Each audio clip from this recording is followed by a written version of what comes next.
A Christmas Carol by Charles Dickens, narrated by Cheryl Bassett. Being a ghost story of Christmas. Stave 1. Marley's Ghost. Marley was dead to begin with. There is no doubt whatever about that.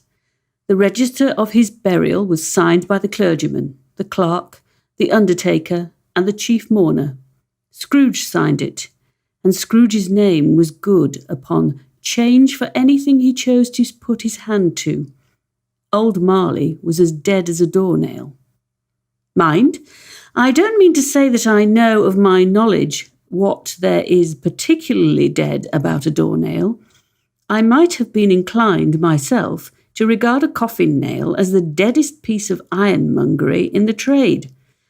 But the wisdom of our ancestors is in the simile, and my unhallowed hands shall not disturb it, or the country's done for. You will, therefore, permit me to repeat emphatically that Marley was as dead as a doornail. Scrooge knew he was dead? Of course he did. How could it be otherwise? Scrooge and he were partners for I don't know how many years. Scrooge was his sole executor, his sole administrator, his sole assign, his sole residual legatee, his sole friend, and sole mourner. And even Scrooge was not so dreadfully cut up by the sad event, but that he was an excellent man of business on the very day of the funeral, and solemnized it with an undoubted bargain. The mention of Marley's funeral brings me back to the point I started from. There is no doubt that Marley was dead. This must be distinctly understood, or nothing wonderful can come of the story I am going to relate. If we were not perfectly convinced that Hamlet's father died before the play began, there would be nothing more remarkable in his taking a stroll at night in an easterly wind upon his own ramparts than there would be in any other middle-aged gentleman rashly turning out after dark in a breezy spot. Say St. Paul's churchyard, for instance, literally to astonish his son's weak mind. Scrooge never painted out old Marley's name. There it stood, years afterwards, above the warehouse door, Scrooge and Marley. The firm was known as Scrooge and Marley. Sometimes people new to the business called Scrooge, and sometimes Marley, but he answered to both names. It was all the same to him.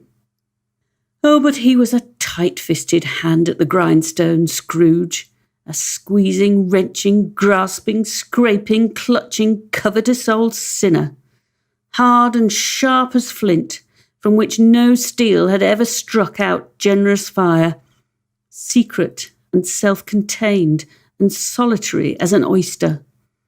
The cold within him froze his old features, nipped his pointed nose, shriveled his cheek, stiffened his gait, made his eyes red, his thin lips blue, and spoke out shrewdly in his grating voice. A frosty rime was on his head and on his eyebrows and his wiry chin. He carried his own low temperature always about him. He iced his office in the dog days and didn't thaw it 1 degree at Christmas.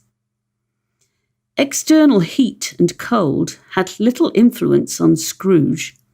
No warmth could warm, no wintry weather chill him. No wind that blew was bitterer than he.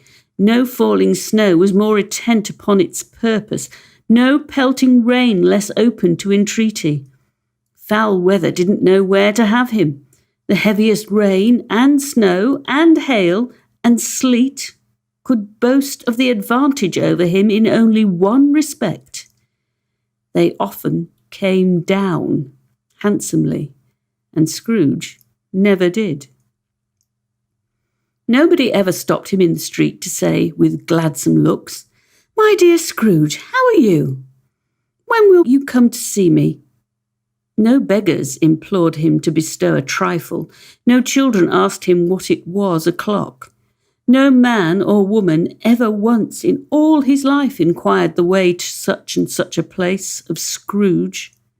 Even the blind men's dogs appeared to know him, and when they saw him coming on, would tug their owners into doorways and up courts, and then would wag their tails as though they said, "No eye at all is better than an evil eye, Dark Master." But what did Scrooge care? It was the very thing he liked. To edge his way along the crowded paths of life, warning all human sympathy to keep its distance, was what the knowing ones called nuts to Scrooge.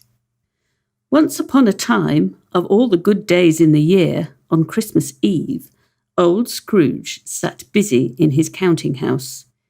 It was cold, bleak, biting weather, foggy withal, and he could hear the people in the court outside go wheezing up and down, beating their hands upon their breasts and stamping their feet upon the pavement stones to warm them.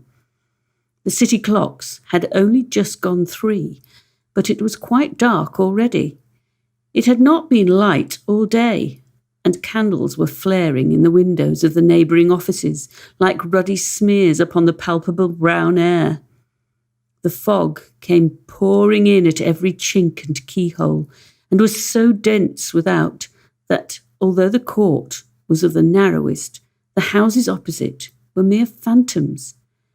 To see the dingy cloud come drooping down, obscuring everything, one might have thought that nature lived hard by and was brewing on a large scale.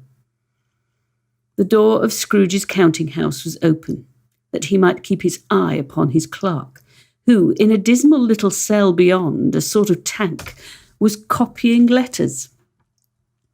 Scrooge had a very small fire, but the clerk's fire was so very much smaller that it looked like one coal. But he couldn't replenish it, for Scrooge kept the coal box in his own room, and so surely as the clerk came in with the shovel, the master predicted that it would be necessary for them to part. Wherefore the clerk put on his white comforter and tried to warm himself at the candle, in which effort, not being a man of strong imagination, he failed. "A Merry Christmas, Uncle! God save you!" cried a cheerful voice. It was the voice of Scrooge's nephew, who came upon him so quickly that this was the first intimation he had of his approach. "Bah!" said Scrooge. "Humbug!" He had so heated himself with rapid walking in the fog and frost that this nephew of Scrooge's, that he was all in a glow. His face was ruddy and handsome, his eyes sparkled, and his breath smoked again. "Christmas? A humbug, Uncle?" said Scrooge's nephew. "You don't mean that, I'm sure." "I do," said Scrooge. "Merry Christmas? What right have you to be merry? What reason have you to be merry? You're poor enough." "Come then," returned the nephew gaily. "What right have you to be dismal? What reason have you to be morose? You're rich enough." Scrooge, having no better answer ready on the spur of the moment, said, "Bah!" again, and followed it up with, "Humbug!" "Don't be cross, Uncle," said the nephew. "What else can I be," returned the uncle, "when I live in such a world of fools as this? Merry Christmas? Out upon Merry Christmas! What's Christmas time to you but a time for paying bills without money? A time for finding yourself a year older and not an hour richer? A time for balancing your books and having every item in 'em through a round dozen of months presented dead against you? If I could work my will," said Scrooge indignantly, "every idiot who goes about with Merry Christmas on his list should be boiled with his own pudding and buried with a stake of holly through his heart. He should." "Uncle," repleaded the nephew. "Nephew," returned the uncle sternly, "keep Christmas in your own way and let me keep it in mine." "Keep it?" repeated Scrooge's nephew. "But you don't keep it." "Leave me alone then," said Scrooge. "Much good may it do you. Much good has it ever done you?" "There are many things from which I might have derived good by which I have not profited, I dare say," returned the nephew, "Christmas among the rest. But I am sure that I have always thought of Christmas time when it has come around, apart from the veneration due to its sacred name and origin, if anything belonging to it can be apart from that, as a good time. A kind, forgiving, charitable, pleasant time. The only time I know of in the long calendar of the year when men and women seem to be one consent, to open their shut-up hearts freely, and to think of people below them as if they really were fellow passengers to the grave, and not another race of creatures bound on other journeys. And therefore, uncle, though it has never put a scrap of gold or silver in my pocket, I believe that it has done me good, and will do me good, and I say, God bless it." The clerk in the tank involuntarily applauded. Becoming immediately sensible of the impropriety, he poked the fire and extinguished the last frail spark for ever. "Let me hear another sound from you," said Scrooge, "and you'll keep your Christmas by losing your situation. You're quite a powerful speaker, sir," he added, turning to his nephew. "I wonder you don't go into Parliament." "Don't be angry, uncle. Come, dine with us tomorrow." Scrooge said that he would see him. Yes, indeed he did. He went the whole length of the expression and said that he would see him in that extremity first. "But why?"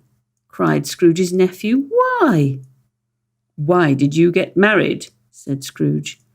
"Because I fell in love." "Because you fell in love," growled Scrooge, as if that were the only thing in the world more ridiculous than a Merry Christmas. "Good afternoon." "Nay, uncle, but you never came to see me before that happened. Why give it as a reason for not coming now?" "Good afternoon," said Scrooge.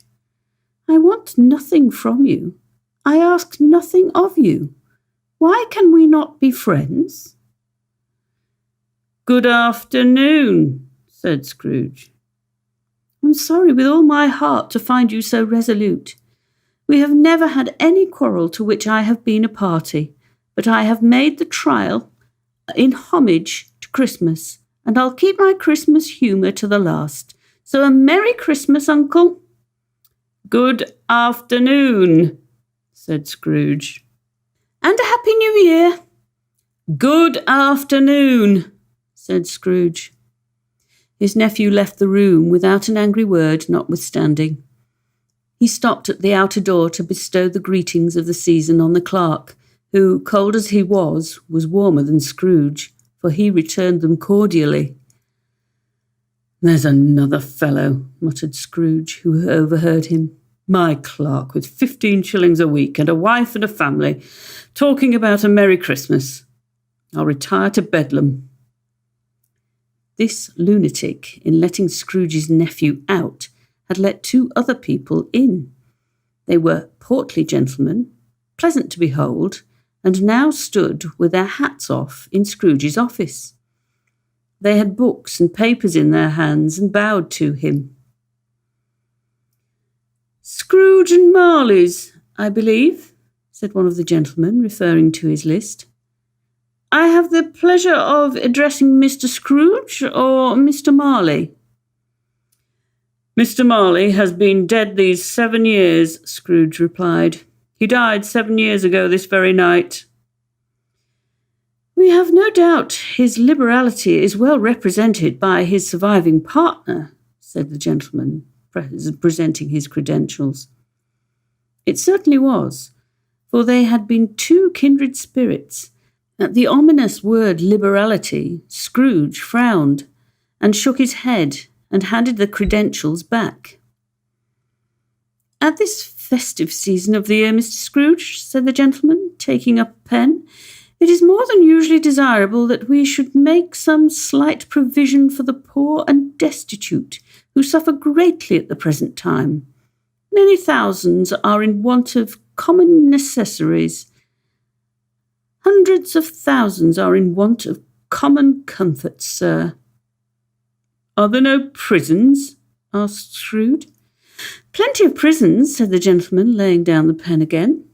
"And the Union of Workhouses?" demanded Scrooge. "Are they still in operation?" "They are still," returned the gentleman. "I wish I could say they were not." "The treadmill and the poor law are in full vigour then?" said Scrooge. "Both very busy, sir." "Oh, I was afraid from what you said at first that something had occurred to stop them in their useful course," said Scrooge. "I'm very glad to hear it." "Under the impression that they scarcely furnish Christian cheer of mind or body to the multitude," returned the gentleman, "a few of us are endeavouring to raise a fund to buy the poor some meat and drink and means of warmth.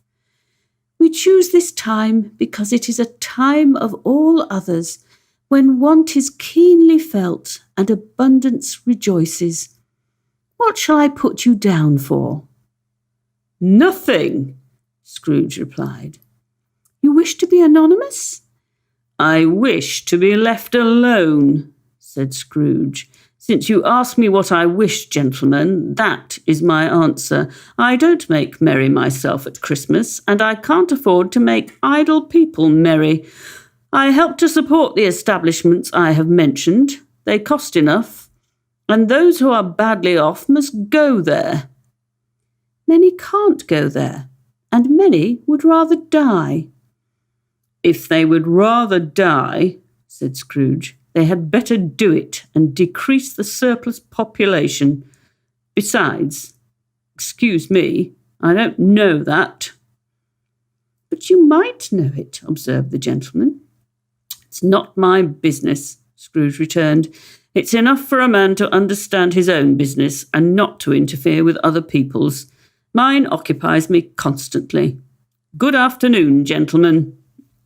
Seeing clearly that it would be useless to pursue their point, the gentleman withdrew.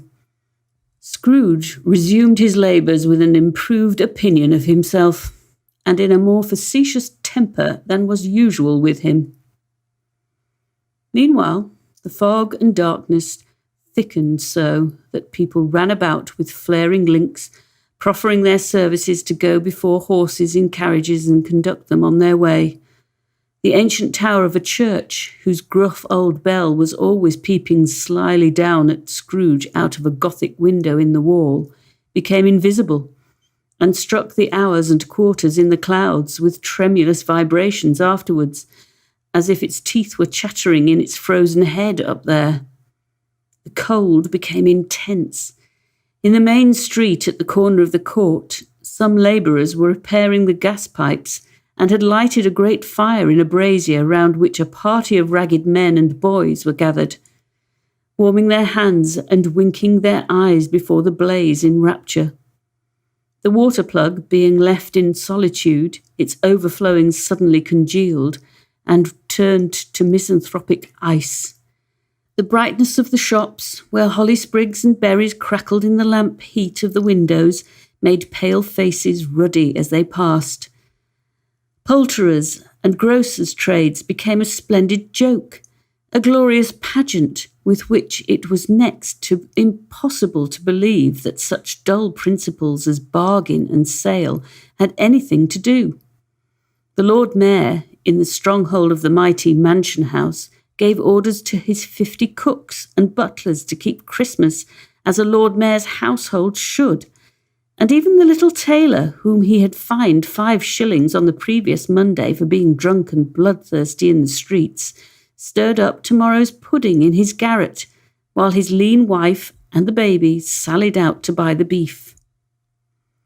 Foggier yet, and colder, piercing, searching, biting cold. If the good St. Dunstan had but nipped the evil spirit's nose with a touch of such weather as that, instead of using his familiar weapons, then indeed he would have roared to lusty purpose. The owner of one scant young nose, gnawed and mumbled by the hungry cold as bones are gnawed by dogs, stooped down at Scrooge's keyhole to regale him with a Christmas carol.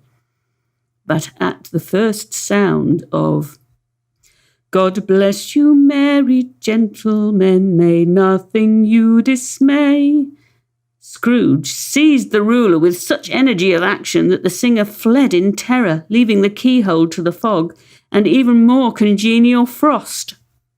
At length, the hour of shutting up the counting-house arrived. With an ill will, Scrooge dismounted from his stool and tacitly admitted the fact to the expectant clerk in the tank, who instantly snuffed his candle out and put on his hat. "You'll want all day tomorrow, I suppose," said Scrooge. "If quite convenient, sir." "It's not convenient," said Scrooge, "and it's not fair. If I was to stop £half-a-crown for it, you'd think yourself ill-used, I'll be bound." The clerk smiled faintly.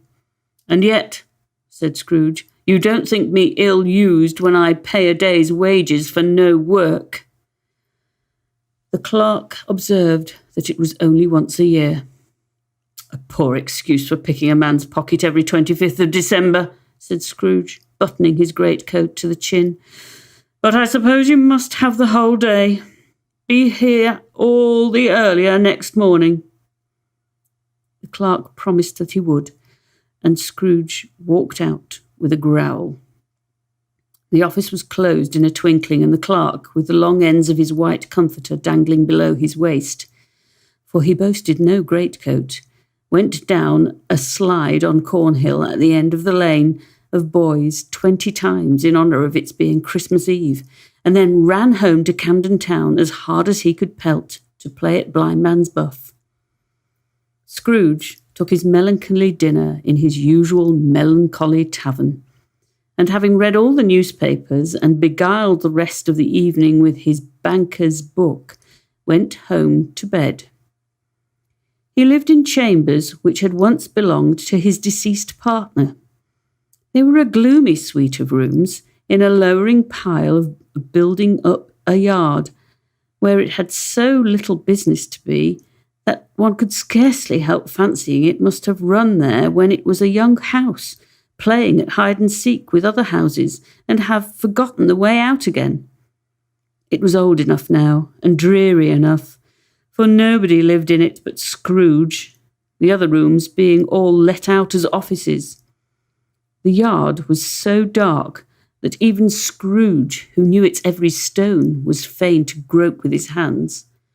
The fog and frost so hung about the black old gateway of the house that it seemed as if the genius of the weather sat in mournful meditation on the threshold. Now it is a fact that there was nothing at all particular about the knocker on the door, except that it was very large. It is also a fact that Scrooge had seen it night and morning during his whole residence in that place. Also that Scrooge had as little of what is called fancy about him as any man in the city of London, even including, which is a bold word, the corporation, alderman, and livery. Let it also be borne in mind that Scrooge had not bestowed one thought on Marley since his last mention of his 7 years dead partner that afternoon. And then let any man explain to me, if he can, how it happened that Scrooge, having his key in the lock of the door, saw in the knocker, without its undergoing any intermediate process of change, not a knocker, but Marley's face. Marley's face! It was not an impenetrable shadow, as the other objects in the yard were, but had a dismal light about it, like a bad lobster in a dark cellar. It was not angry or ferocious, but looked at Scrooge as Marley used to look, with ghostly spectacles turned up on its ghostly forehead. The hair was curiously stirred, as if by breath of hot air, and though the eyes were wide open, they were perfectly motionless. That, and its livid colour, made it horrible, but its horror seemed to be in spite of the face and beyond its control, rather than a part of its own expression. As Scrooge looked fixedly at this phenomenon, it was a knocker again.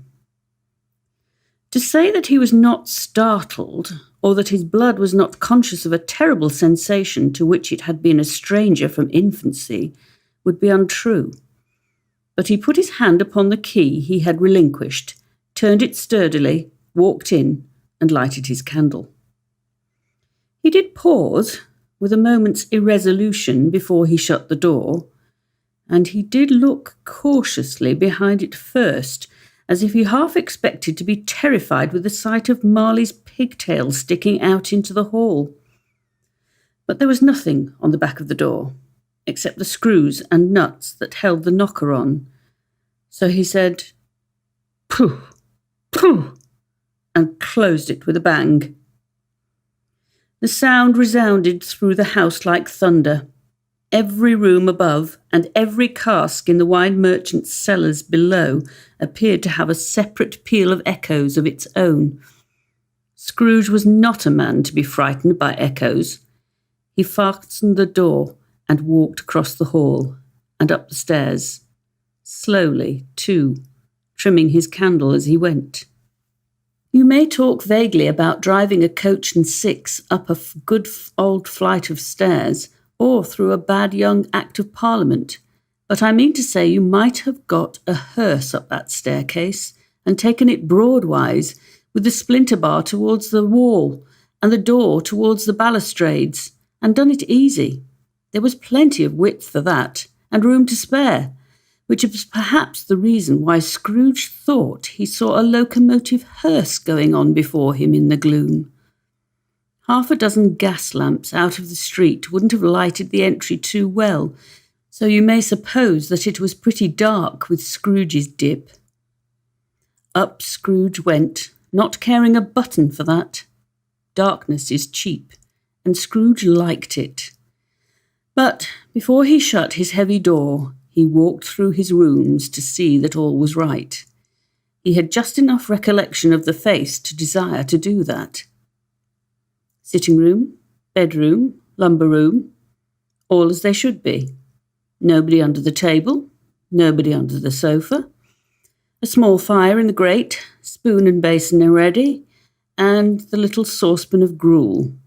Scrooge had a cold in his head upon the hob. Nobody under the bed, nobody in the closet, nobody in his dressing gown, which was hanging up in a suspicious attitude against the wall. Lumber room, as usual. Old fireguard, old shoes, 2 fish baskets, washing stand on 3 legs, and a poker. Quite satisfied, he closed his door and locked himself in. Double-locked himself in, which was not his custom. Thus secured against surprise, he took off his cravat, put on his dressing gown and slippers, and his nightcap, and sat down before the fire to take his gruel. It was a very low fire indeed. Nothing on such a bitter night. He was obliged to sit close to it and brood over it before he could extract the least sensation of warmth from such a handful of fuel. The fireplace was an old one, built by some Dutch merchant long ago, and paved all round with quaint Dutch tiles designed to illustrate the scriptures. There were Cains and Abels, Pharaoh's daughters, queens of Sheba, angelic messengers descending through the air on clouds like featherbeds, Abrahams, Belshazzars, apostles putting off to sea in butterboats, hundreds of figures to attract his thoughts. And yet that face of Marley, 7 years dead, came like the ancient prophet's rod and swallowed up the whole. If each smooth tile had been a blank at first, with power to shape some picture on its surface from the disjointed fragments of his thoughts, there would have been a copy of old Marley's head on every one. "Humbug," said Scrooge, and walked across the room. After several turns, he sat down again. As he threw his head back in the chair, his glance happened to rest upon a bell, a disused bell that hung in the room and communicated, for some purpose now forgotten, with a chamber in the highest story of the building. It was with great astonishment and with a strange, inexplicable dread that, as he looked, he saw this bell begin to swing. It swung so softly in the outset that it scarcely made a sound. But soon it rang loudly, and so did every bell in the house. This might have lasted half a minute or a minute, but it seemed an hour. The bells ceased as they had begun together. They were succeeded by a clanking noise deep down below, as if some person were dragging a heavy chain over the casks in the wine merchant's cellar. Scrooge then remembered to have heard that ghosts in haunted houses were described as dragging chains. The cellar door flew open with a booming sound, and then he heard the noise much louder on the floors below, then coming up the stairs, then coming straight towards his door. "It's humbug still," said Scrooge. "I won't believe it." His colour changed, though, when, without a pause, it came on through the heavy door and passed into the room before his eyes. Upon its coming in, the dying flame leapt up as though it cried, "I know him, Marley's ghost," and fell again. The same face, the very same. Marley in his pigtail, usual waistcoat, tights and boots, the tassels on the latter bristling like his pigtail and his coat skirts and the hair upon his head. The chain he drew was clasped about his middle. It was long and wound about him like a tail, and it was made, for Scrooge observed it closely, of cash boxes, keys, padlocks, ledgers, deeds, and heavy purses wrought in steel. His body was transparent, so that Scrooge, observing him and looking through his waistcoat, could see the 2 buttons on his coat behind. Scrooge had often heard it said that Marley had no bowels, but he had never believed it until now. No, nor did he believe it even now. Though he looked the phantom through and through and saw it standing before him, though he felt the chilling influence of its death-cold eyes and marked the very texture of the folded kerchief bound about its head and chin, which wrapper he had not observed before, he was still incredulous and fought against his senses. "How now?" said Scrooge, caustic and cold as ever. "What do you want with me?" "Much," Marley's voice, no doubt about it. "Who are you?" "Ask me who I was?" "Who were you, then?" said Scrooge, raising his voice. "You're particular for a shade." He was going to say, "to a shade," but substituted this as more appropriate. "In life, I was your partner, Jacob Marley." Can you sit down?" asked Scrooge, looking doubtfully at him. "I can." "Do it, then." Scrooge asked the question because he didn't know whether a ghost so transparent might find himself in a condition to take a chair, and felt that, in the event of its being impossible, it might involve the necessity of an embarrassing explanation. But the ghost sat down on the opposite side of the fireplace, as if he were quite used to it. "You don't believe me," observed the ghost. "I don't," said Scrooge. "What evidence would you have of my reality beyond that of your own senses?" "I don't know," said Scrooge. "Why do you doubt your senses?" "Because," said Scrooge, "a little thing affects them. A slight disorder of the stomach makes them cheats. You may be an indigested bit of beef, a blot of mustard, a crumb of cheese, a fragment of an undone potato. There's more of gravy than of grave about you, whatever you are." Scrooge was not much in the habit of cracking jokes, nor did he feel in his heart by any means waggish then. The truth is that he tried to be smart as a means of distracting his own attention and keeping down his terror, for the spectre's voice disturbed the very marrow in his bones. To sit staring at those fixed glazed eyes in silence for a moment would play, Scrooge felt, the very deuce with him. There was something very awful, too, in the spectre's being provided with an infernal atmosphere of his own. Scrooge could not feel it himself, but this was clearly the case, for though the ghost sat perfectly motionless, its hair and skirts and tassels were still agitated as by the hot vapour from an oven. "You see this toothpick?" said Scrooge, returning quickly to the charge, for the reason just assigned, and wishing, though it were only for a second, to divert the vision's stony gaze from himself. "I do," replied the ghost. "You are not looking at it," said Scrooge. "But I see it," said the ghost, notwithstanding. "Well," returned Scrooge, "I have but to swallow this, and be for the rest of my days persecuted by a legion of goblins, all of my own creation. Humbug, I tell you, humbug." At this, the spirit raised a frightful cry, and took its chain with such a dismal and appalling noise that Scrooge held on tight to his chair to save himself from falling in a swoon. But how much greater was his horror when the phantom, taking off the bandage round his head as if it were too warm to wear indoors, its lower jaw dropped down upon its breast.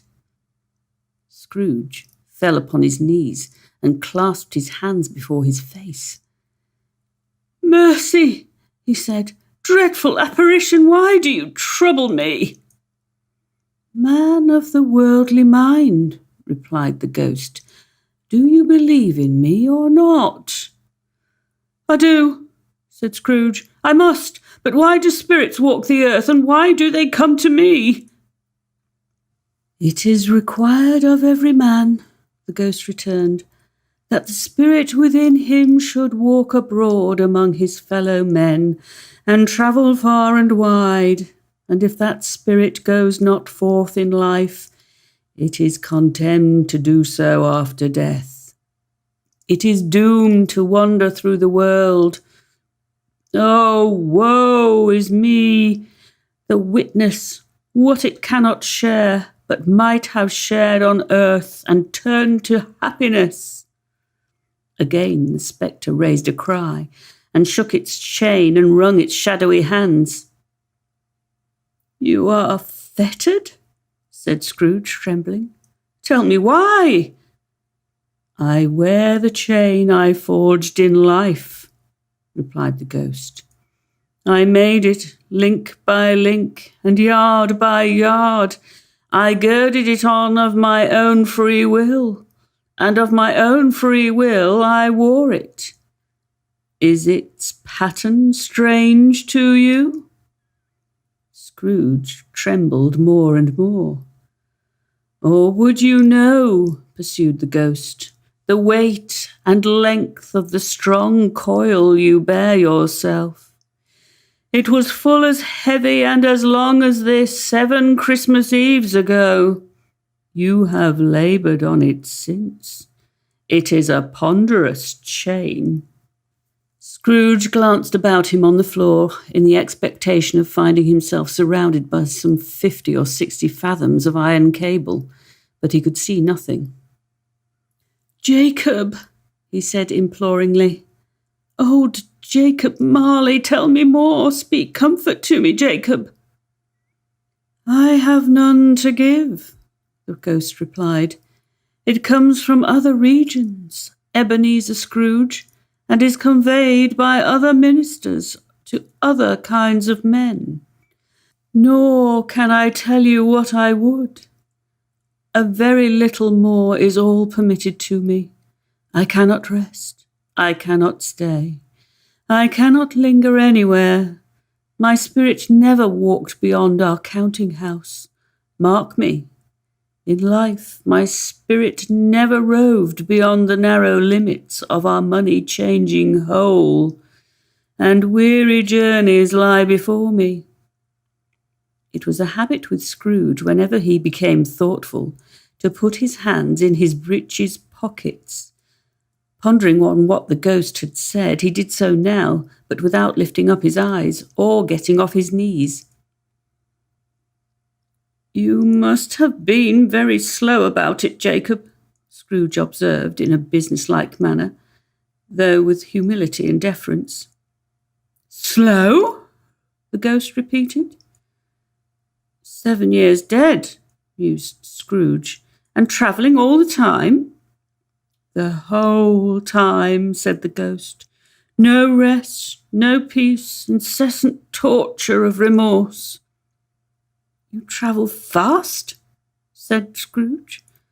"On the wings of the wind," replied the ghost.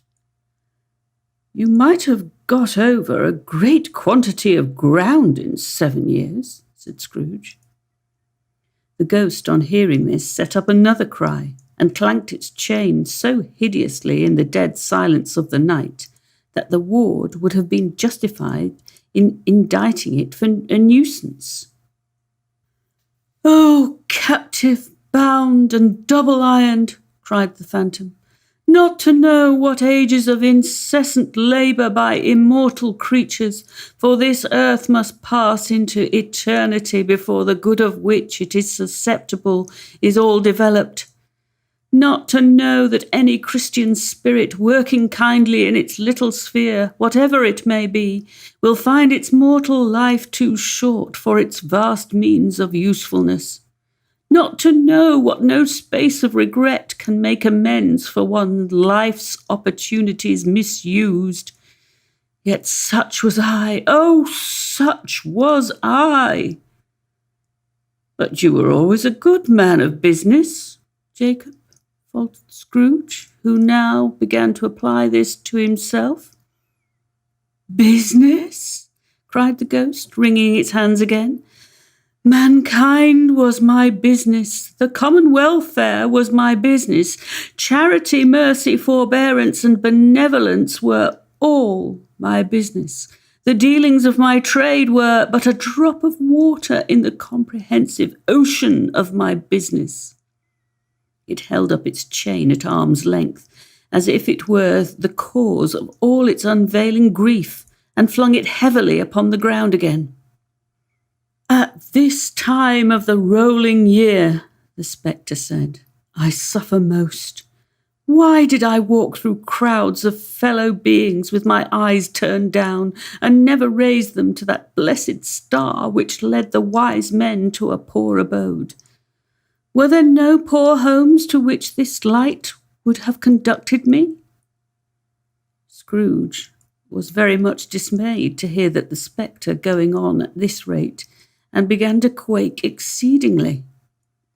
"Hear me," cried the ghost. "My time is nearly gone." "I will," said Scrooge, "but don't be hard upon me. Don't be flowery, Jacob, pray." "How it is that I appear before you in a shape that you can see, I may not tell. I have sat invisible by your side many and many a day." It was not an agreeable idea. Scrooge shivered and wiped the perspiration from his brow. "That is no light part of my penance," pursued the ghost. "I am here tonight to warn you that you have yet a chance and hope of escaping my fate, a chance and hope of my procuring, Ebenezer." "You were always a good friend to me," said Scrooge. "Thank ye." "You will be haunted," resumed the ghost, "by 3 spirits." Scrooge's countenance fell almost as low as the ghost's had done.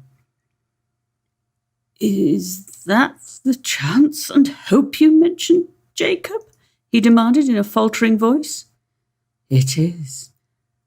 I think I'd rather not," said Scrooge. "Without their visits," said the ghost. "You cannot hope to shun the path I tread. Expect the first tomorrow when the bell tolls 1. "I couldn't take them all at once and have it over, Jacob," hinted Scrooge.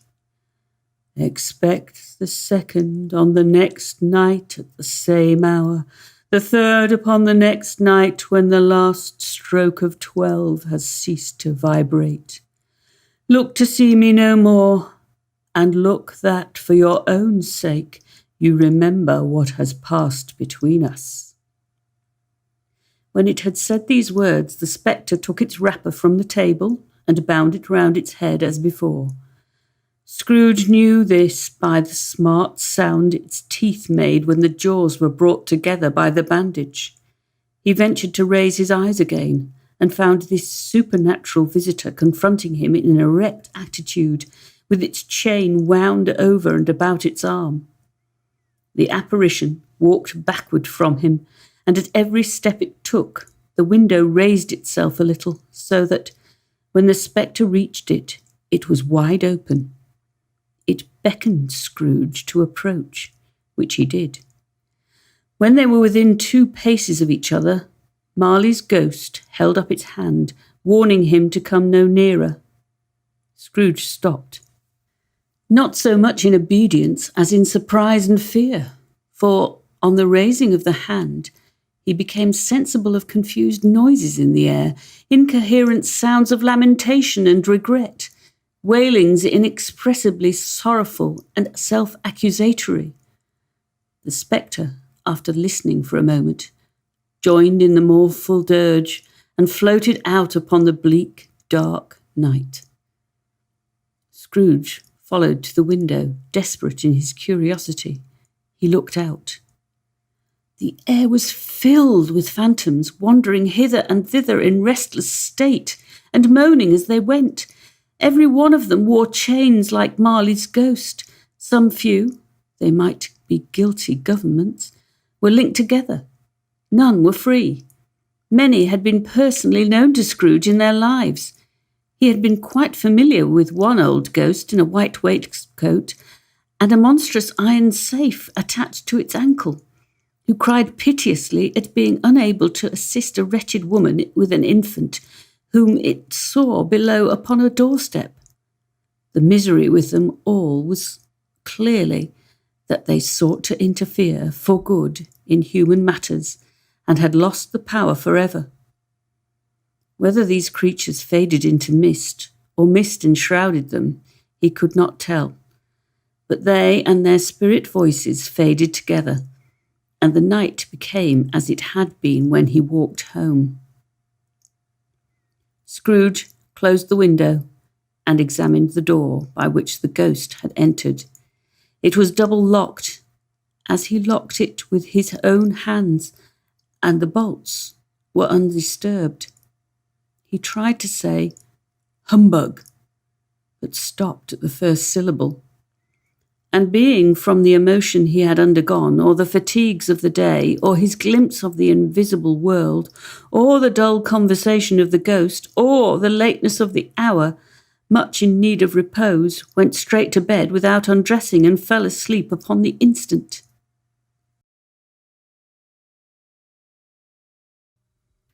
Stave 2, the first of the 3 spirits. When Scrooge awoke, it was so dark that looking out of bed he could scarcely distinguish the transparent window from the opaque walls of his chamber. He was endeavouring to pierce the darkness with his ferret eyes when the chimes of a neighbouring church struck the 4 quarters. So he listened for the hour. To his great astonishment, the heavy bell went on from 6 to 7, and from 7 to 8, and regularly up to 12, then stopped. 12? It was past 2 when he went to bed. The clock was wrong. An icicle must have got into the works. 12? He touched the spring of his repeater to correct this most preposterous clock. Its rapid little pulse beat 12 and stopped. "Why, it isn't possible," said Scrooge, "that I can have slept through a whole day and far into another night. It isn't possible that anything has happened to the sun, and this is 12 at noon. The idea being an alarming one, he scrambled out of bed and groped his way to the window. He was obliged to rub the frost off the sleeve of his dressing gown before he could see anything, and could see very little then. All he could make out was that it was still very foggy and extremely cold, and that there was no noise of people running to and fro and making a great stir, as there unquestionably would have been if night had beaten off bright day and taken possession of the world. This was a great relief, because 3 days after sight of this first of exchange pay to Mr. Ebenezer Scrooge of his order, and so forth, would have become a mere United States security, if there were no days to count by. Scrooge went to bed again, and thought, and thought, and thought it over and over, and could make nothing of it. The more he thought, the more perplexed he was, and the more he endeavoured not to think, the more he thought. Marley's ghost bothered him exceedingly. Every time he resolved within himself, after mature inquiry, that it was all a dream, his mind flew back again like a strong spring released to its first position, and presented the same problem to be worked all through. Was it a dream or not? Scrooge lay in this state until the chime had gone 3/4 more, when he remembered on a sudden that the ghost had warned him of a visitation when the bell tolled 1. He resolved to lie awake until the hour was past, and considering that he could no more go to sleep than go to heaven, this was perhaps the wisest resolution in his power. The quarter was so long that he was more than once convinced he must have sunk into a doze unconsciously and missed the clock. At length it broke upon his listening ear. Ding dong! 1/4 past, said Scrooge, counting. Ding dong! 1/2 past, said Scrooge.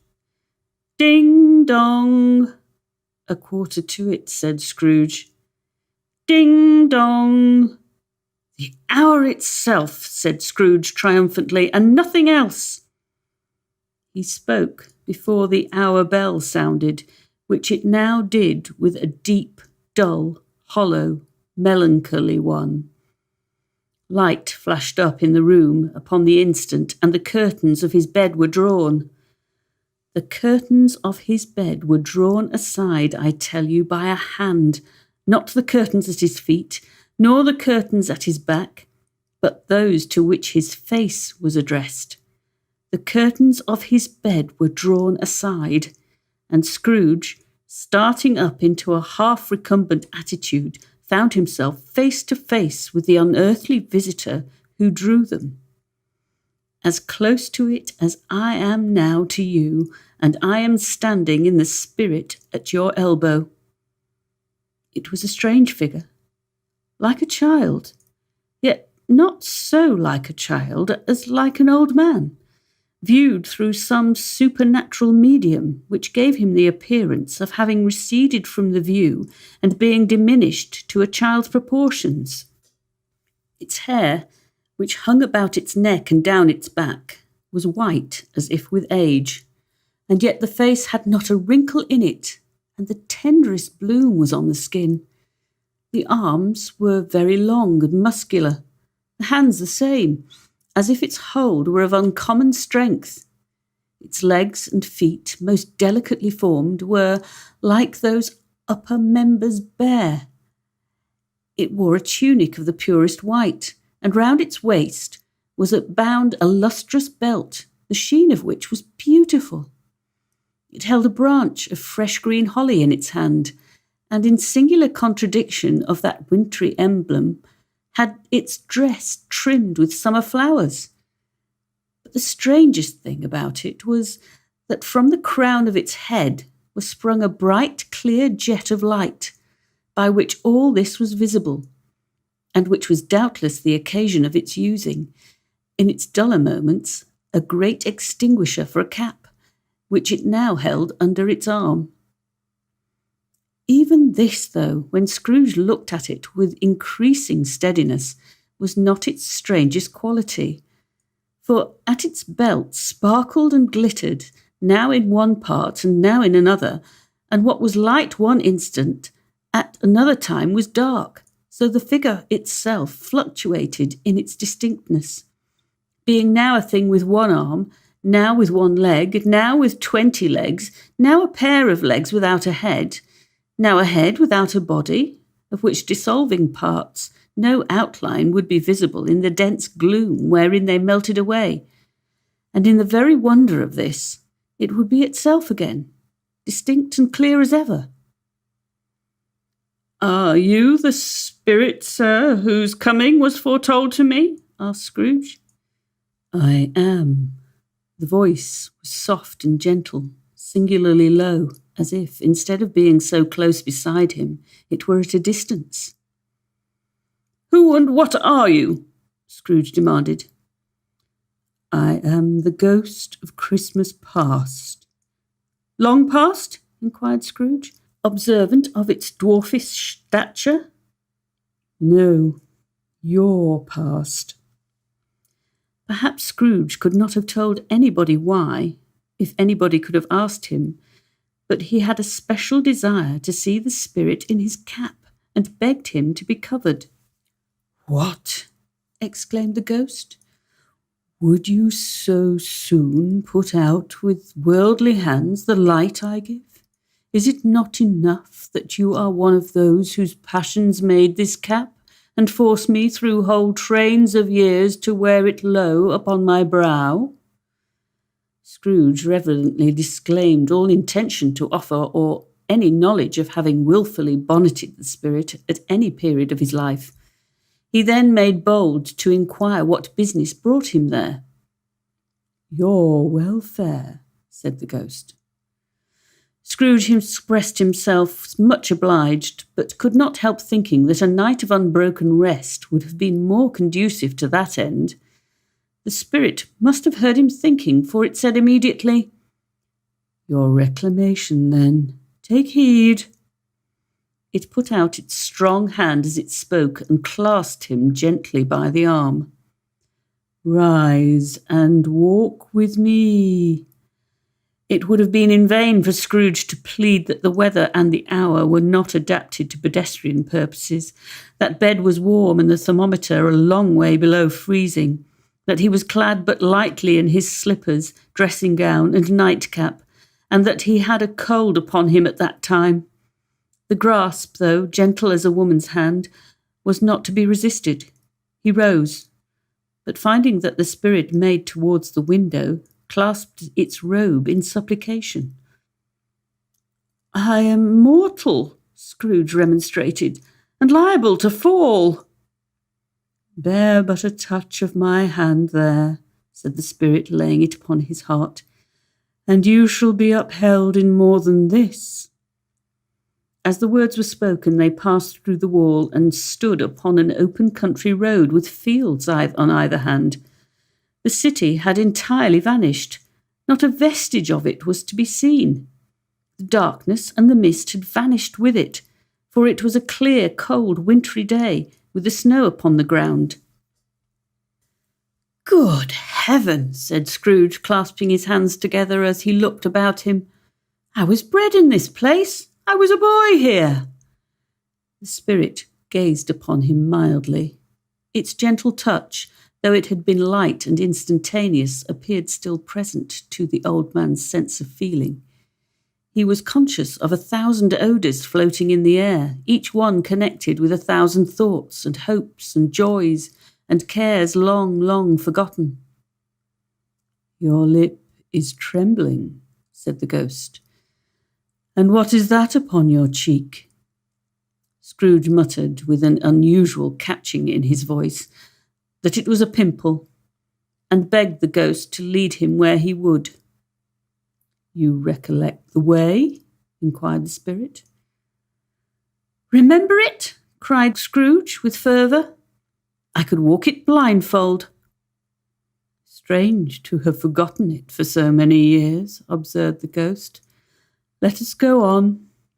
They walked along the road, Scrooge recognising every gate and post and tree, until a little market town appeared in the distance, with its bridge, its church, and winding river. Some shaggy ponies now were seen trotting towards them, with boys upon their backs, who called to other boys in country gigs and carts, driven by farmers. All these boys were in great spirits, and shouted to each other until the broad fields were so full of merry music that the crisp air laughed to hear it. "But these are but shadows of the things that have been," said the ghost. "They have no consciousness of us." The jocund travellers came on, and as they came, Scrooge knew and named them, every one. Why was he rejoiced beyond all bounds to see them? Why did his cold eye glisten and his heart leap up as they went past? Why was he filled with gladness when he heard them give each other Merry Christmas as they parted at crossroads and byways for their several homes? What was Merry Christmas to Scrooge? Out upon Merry Christmas? What good had it ever done him? "The school is not quite deserted," said the ghost. "A solitary child neglected by his friends is still left there still." Scrooge said he knew it, and he sobbed.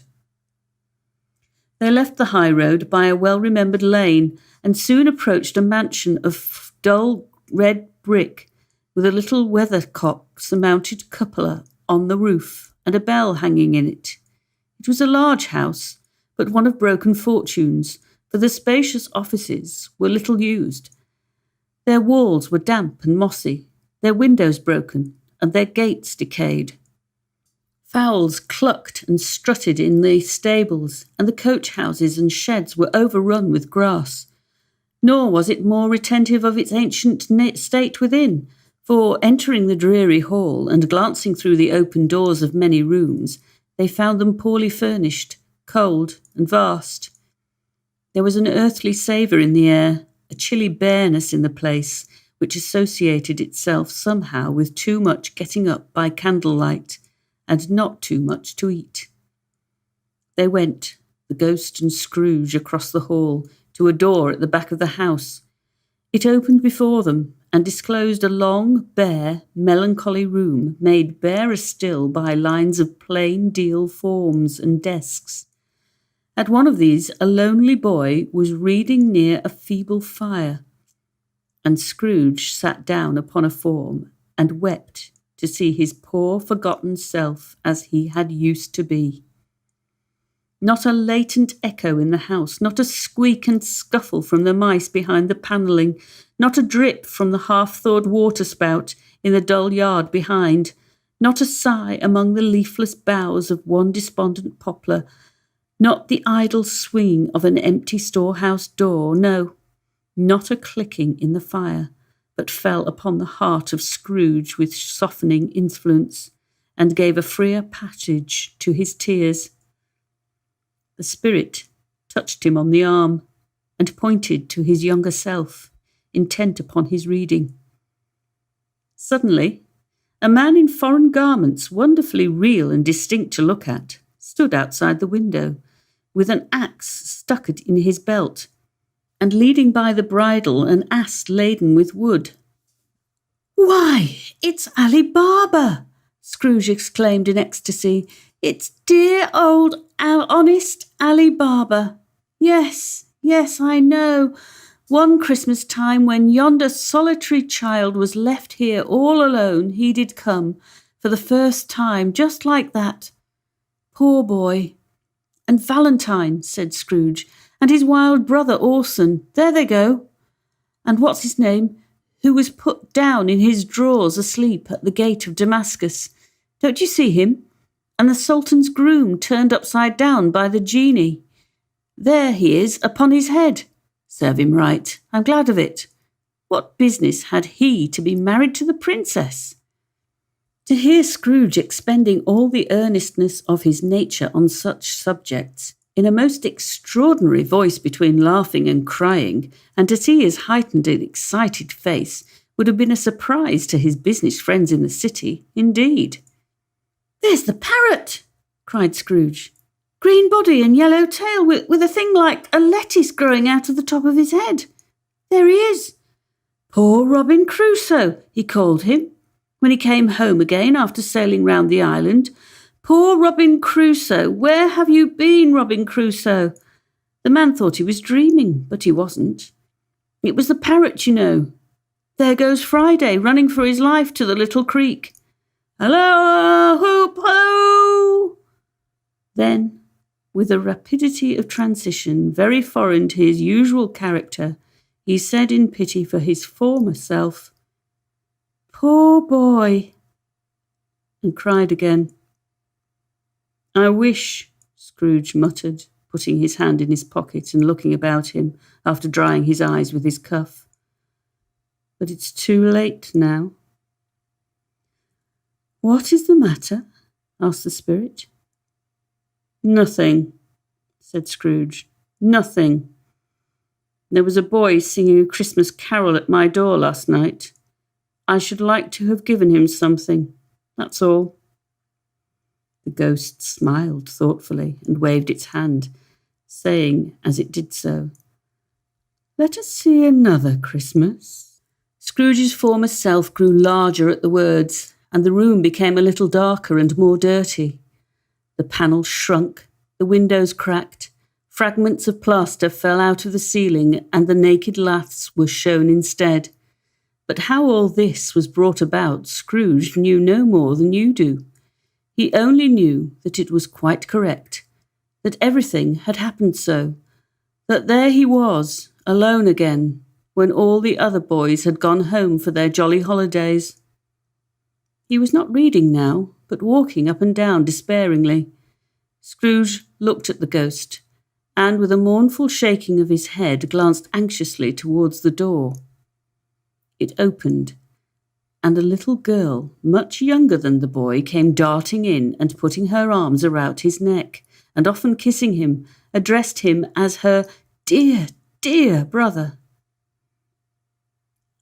"I have come to bring you home, dear brother," said the child, clapping her tiny hands and bearing down to laugh.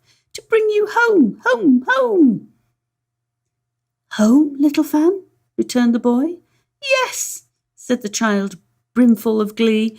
"Home for good and all, home for ever and ever. Father is so much kinder than he used to be. That's home's like heaven. He spoke so gently to me one dear night when I was going to bed that I was not afraid to ask him once more if you might come home. And he said, yes, you should, and sent me in a coach to bring you. And you're to be a man," said the child, opening her eyes, "and are never to come back here, but first we're to be together all the Christmas long and have the merriest time in all the world." "You are quite a woman, little Fan," exclaimed the boy. She clapped her hands and laughed, and tried to touch his head, but being too little, laughed again and stood on tiptoe to embrace him. Then she began to drag him in her childish eagerness towards the door, and he, nothing loath to go, accompanied her. The terrible voice in the hall cried, "Bring down Master Scrooge's box, there!" And in the hall appeared the schoolmaster himself, who glared on Master Scrooge with a ferocious condescension, and threw him into a dreadful state of mind by shaking hands with him. He then conveyed him and his sister into the veriest old well of a shivering best parlour that was ever seen, where the maps upon the wall and the celestial and terrestrial globes in the windows were waxy with cold.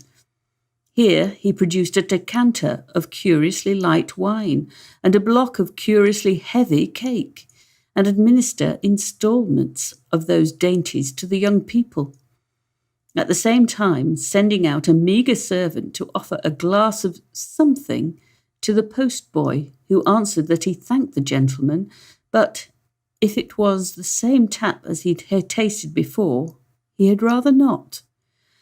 Master Scrooge's trunk being by this time tied on top of the chaise, the children bade the schoolmaster good-bye, right and willingly, and getting into it, drove gaily down the garden sweep. the quick wheels dashing the hoarfrost and snow from off the dark leaves of the evergreens like spray. "Always a delicate creature whom a breath might have withered," said the ghost, "but she had a large heart." "So she had," cried Scrooge. "You're right. I will not gainsay it, Spirit. God forbid." "She died a woman," said the ghost, "and had, as I think, children." "One child," Scrooge returned. "True," said the ghost. "Your nephew." Scrooge seemed uneasy in his mind and answered briefly, "Yes." Although they had but that moment left the school behind them, they were now in the busy thoroughfares of a city where shadowy passengers passed and repassed, where shadowy carts and coaches battled for the way, and all the strife and tumult of a real city were. It was made plain enough by the dressing of the shops that here, too, it was Christmas time again. But it was evening, and the streets were lighted up. The ghost stopped at a certain warehouse door and asked Scrooge if he knew it. "Know it?" said Scrooge. "Was I apprenticed here?" They went in, at sight of an old gentleman in a Welsh wig sitting behind such a high desk that if he had been 2 inches taller, he must have knocked his head against the ceiling. Scrooge cried in great excitement, "Why, it's old Fezziwig! Bless his heart, it's Fezziwig alive again!" Old Fezziwig laid down his pen and looked up at the clock, which pointed to the hour of 7. He rubbed his hands, adjusted his capacious waistcoat, laughed all over himself from his shoes to his organ of benevolence, and called out in a comfortable, oily, rich, fat, jovial voice, "Yo-ho there, Ebenezer! Dick!" Scrooge's former self, now grown a young man, came briskly in, accompanied by his fellow apprentice. "Dick Wilkins, to be sure," said Scrooge to the ghost. "Bless me, yes, there he is. He was very much attached to me, was Dick. Poor Dick, dear, dear." "Yo-ho, my boys," said Fezziwig. "No more work tonight. Christmas Eve, Dick. Christmas, Ebenezer. Let's have the shutters up," cried old Fezziwig with a sharp clap of his hands. "Before a man can say Jack Robinson." You wouldn't believe how those two fellows went at it. They charged into the street with the shutters. 1, 2, 3, had 'em up in their places. 4, 5, 6. Barred them and pinned them, 7, 8, 9, and then came back before you could have got to 12, panting like racehorses. "Hilly-ho!" cried old Fezziwig, skipping down from the high desk with wonderful agility. "Clear away, my lads, and let's have lots of room here. Hilly-ho, Dick! Cheer up, Ebenezer!" Clear away? There was nothing they wouldn't have cleared away, or couldn't have cleared away, with old Fezziwig looking on. It was done in a minute. Every movable was packed off as if it were dismissed from public life for evermore. The floor was swept and watered, the lamps were trimmed, fuel was heaped upon the fire, and the warehouse was as snug and warm and dry and bright a ballroom as you would desire to see upon a winter's night. In came a fiddler with a music book and went up to the lofty desk and made an orchestra of it and tuned like 50 stomach aches. In came Mrs. Fezziwig, one vast substantial smile. In came the 3 Miss Fezziwigs, beaming and lovable. In came the 6 young followers whose hearts they broke. In came all the young men and women employed in the business. In came the housemaid with her cousin, the baker. In came the cook with her brother's particular friend, the milkman. In came the boy from over the way, who was suspected of not having board enough from his master, trying to hide himself behind the girl from next door but one, who was proved to have had her ears pulled by her mistress. In they all came, one after another, some shyly, some boldly, Some gracefully, some awkwardly, some pushing, some pulling, in they all came, anyhow and everyhow. Away they all went, 20 couple at once, hands half round and back again the other way, down the middle and up again, round and round in various stages of affectionate grouping. Old top couple always turning up in the wrong place, new top couple starting off again as soon as they got there, all top couples at last, and not a bottom one to help them. When this result was brought about, old Fezziwig, clapping his hands to stop the dance, cried out, "Well done!" And the fiddler plunged his hot face into a pot of porter, especially provided for that purpose. But scorning the rest, upon his reappearance he instantly began again, though there were no dancers yet, as if the other fiddler had been carried home exhausted on a shutter, and he were a brand new man resolved to beat him out of sight or perish. There were more dances, and there were forfeits, and more dances, and there was cake, and there was negus, and there was a great piece of cold roast, and there was a great piece of cold boiled, and there were mince pies and plenty of beer. But the great effect of the evening came after the roast and boiled, when the fiddler, an artful dog, mind, the sort of man who knew his business better than you or I could have told it, Tim, struck up, "Sir Roger de Coverley." Then old Fezziwig stood out to dance with Mrs. Fezziwig. Top couple, too, with a good stiff piece of work cut out for them, 3 or 4 and 20 pairs of partners, people who were not to be trifled with, people who would dance and had no notion of walking. But if they had been twice as many, 4 times, old Fezziwig would have been a match for them, and so would Mrs. Fezziwig. As to her, she was worthy to be his partner in every sense of the term. If that's not high praise, tell me higher, and I'll use it. A positive light appeared to issue from Fezziwig's calves. They shone in every part of the dance like moons. You couldn't have predicted at any given time what would become of them next. And when old Fezziwig and Mrs. Fezziwig had gone all through the dance, advance and retire, both hands to your partner, bow and curtsy, corkscrew, thread the needle and back again to your place, Fezziwig cut so deftly that he appeared to wink with his legs and came upon his feet again without a stagger. When the clock struck 11, this domestic ball broke up. Mr. and Mrs. Fezziwig took their stations, one on either side of the door, and shaking hands with every person individually as he or she went out, wished him or her a Merry Christmas. When everybody had retired but the 2 prentices, they did the same to them, and thus the cheerful voices died away, and the lads were left to their beds, which were under a counter in the back shop. During the whole of this time, Scrooge had acted like a man out of his wits. His heart and soul were in the scene, and with his former self. He corroborated everything, remembered everything, enjoyed everything, and underwent the strangest agitation. It was not until now, when the bright faces of his former self and Dick were turned from them, that he remembered the ghost, and became conscious that it was looking full upon him while the light upon its head burnt very clear. "A small matter," said the ghost, "to make these silly folks so full of gratitude." "Small?" echoed Scrooge. The spirit signed to him to listen to the 2 apprentices who were pouring out their hearts in praise of Fezziwig, and when he had done so, said, "Why, is it not?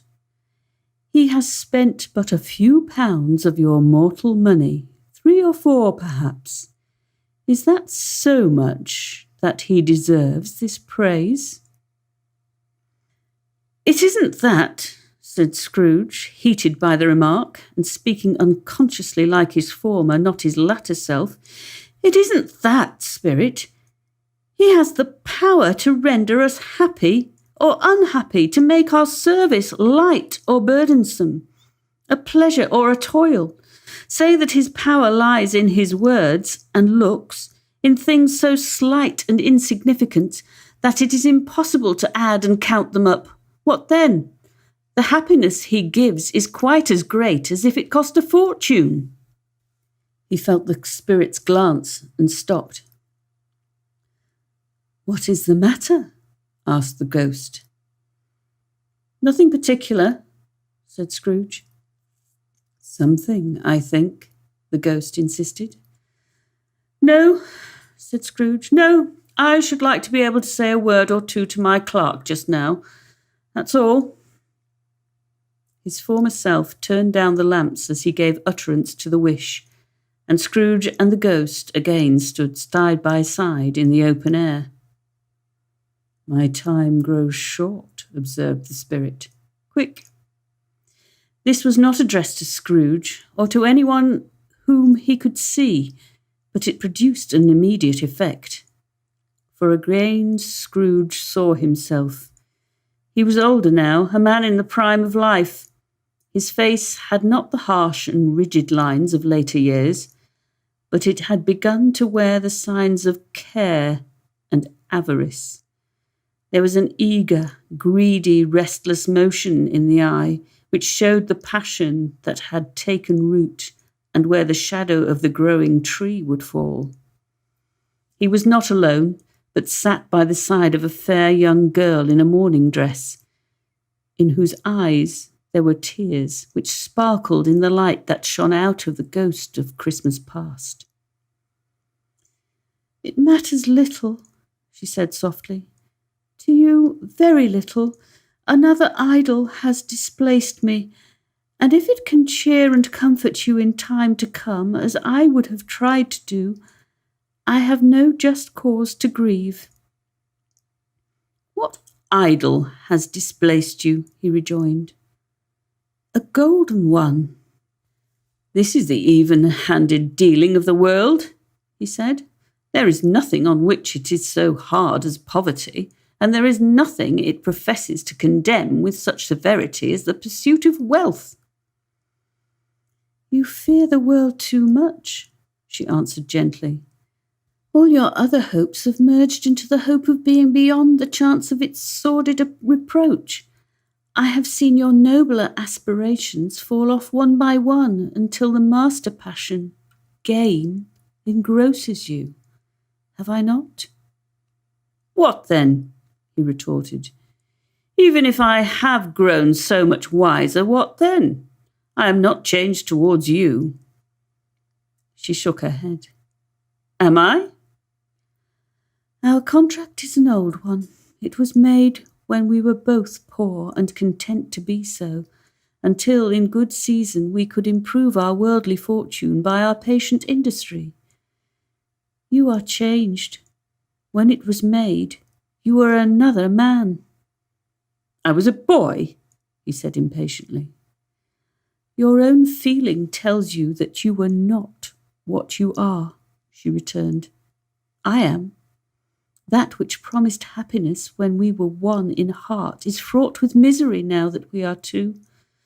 How often and how keenly I have thought of this, I will not say. It is enough that I have thought of it and can release you." "Have I ever sought release?"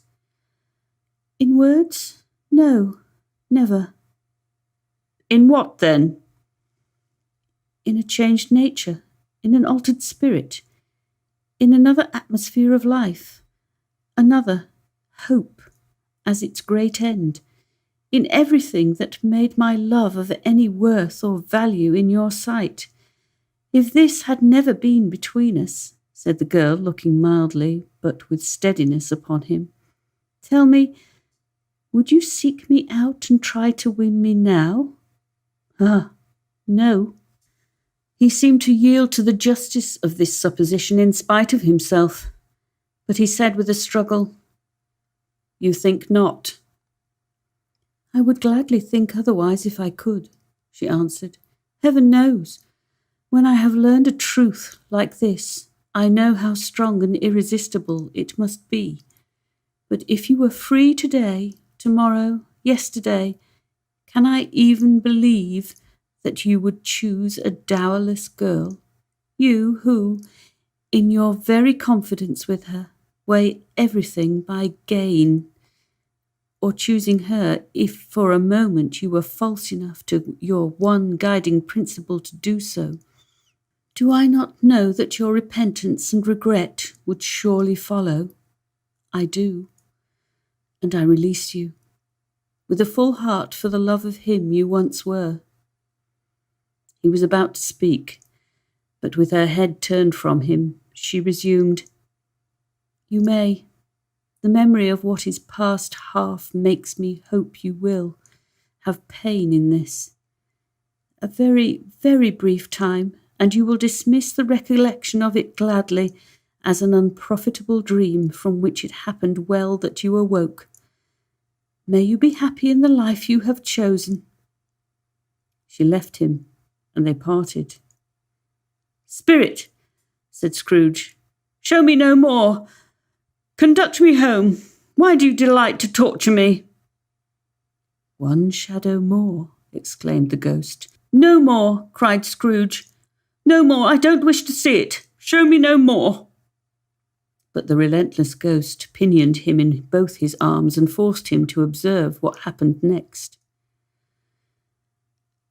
They were in another scene and place, a room not very large or handsome, but full of comfort. Near to the winter fire sat a beautiful young girl, so like that last that Scrooge believed it was the same, until he saw her, now a comely matron, sitting opposite her daughter. The noise in this room was perfectly tumultuous, for there were more children there than Scrooge, in his agitated state of mind, could count. And unlike the celebrated herd in the poem, there were not 40 children conducting themselves like one, but every child was conducting itself like 40. The consequences were uproarious beyond belief, but no one seemed to care. On the contrary, the mother and daughter laughed heartily and enjoyed it very much, and the latter, soon beginning to mingle in the sports, got pillaged by the young brigands most ruthlessly. What would I not have given to be one of them? Though I never could have been so rude. No, I wouldn't for the wealth of all the world have crushed that braided hair and torn it down, and for the precious little shoe I wouldn't have plucked it off, God bless my soul, to save my life.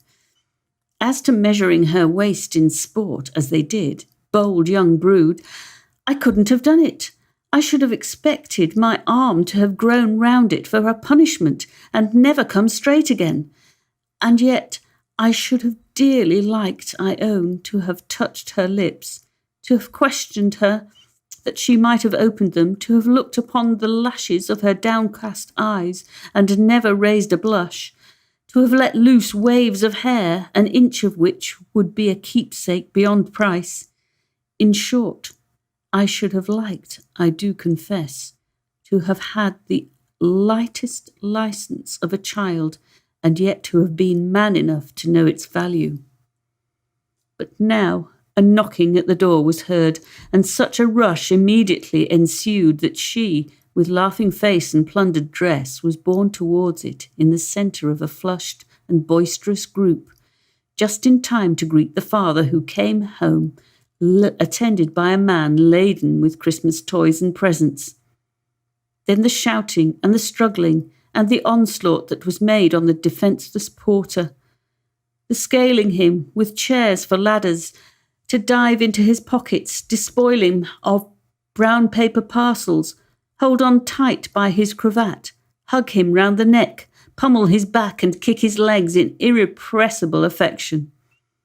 The shouts of wonder and delight with which the development of every package was received, the terrible announcement that the baby had been taken in the act of putting a doll's frying pan into its mouth, and was more than suspected of having swallowed a fictitious turkey glued on a wooden platter.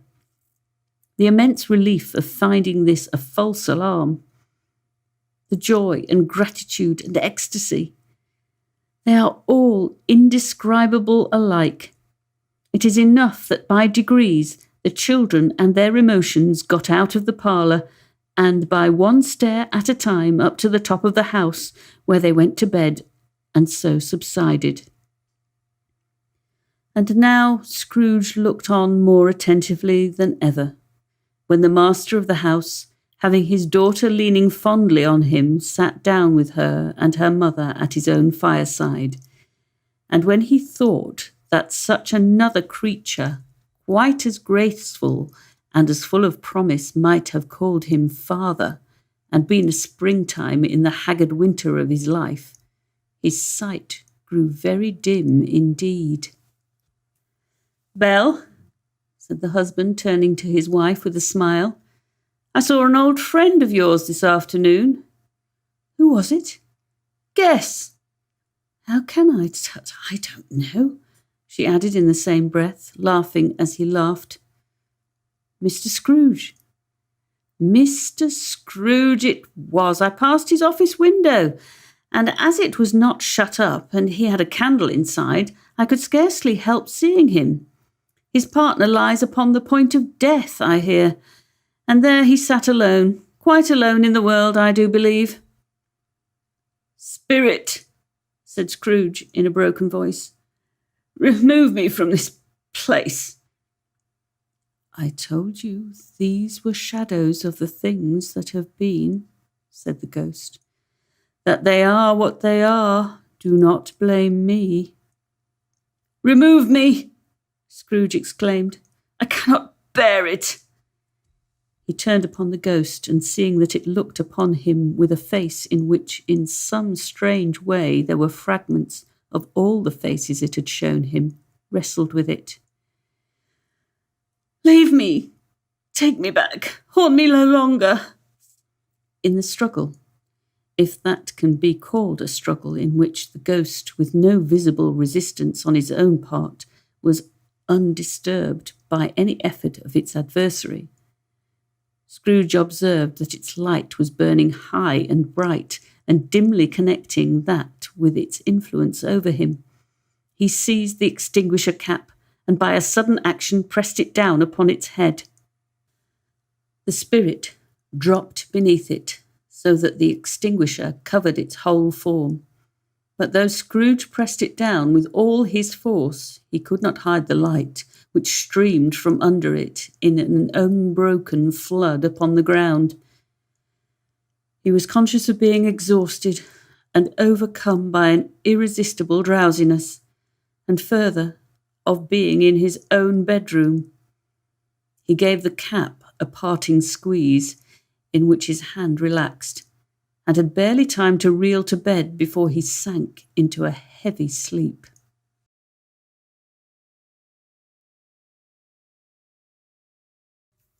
Stave 3, the second of the three spirits. Awakening in the middle of a prodigiously tough snore, and sitting up in bed to get his thoughts together, Scrooge had no occasion to be told that the bell was again upon the stroke of 1. He felt that he was restored to consciousness in the right nick of time, for the especial purpose of holding a conference with the second messenger dispatched to him through Jacob Marley's intervention.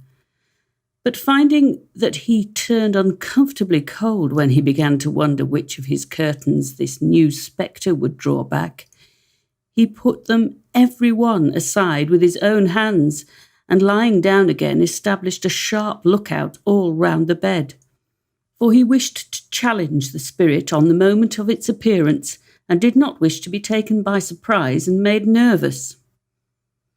Gentlemen of the free and easy sort, who plume themselves on being acquainted with a move or two, and being usually equal to the time of day, express the wide range of their capacity for adventure by observing that they are good for anything from pitch and toss to manslaughter, between which opposite extremes, no doubt, there lies a tolerably wide and comprehensive range of subjects.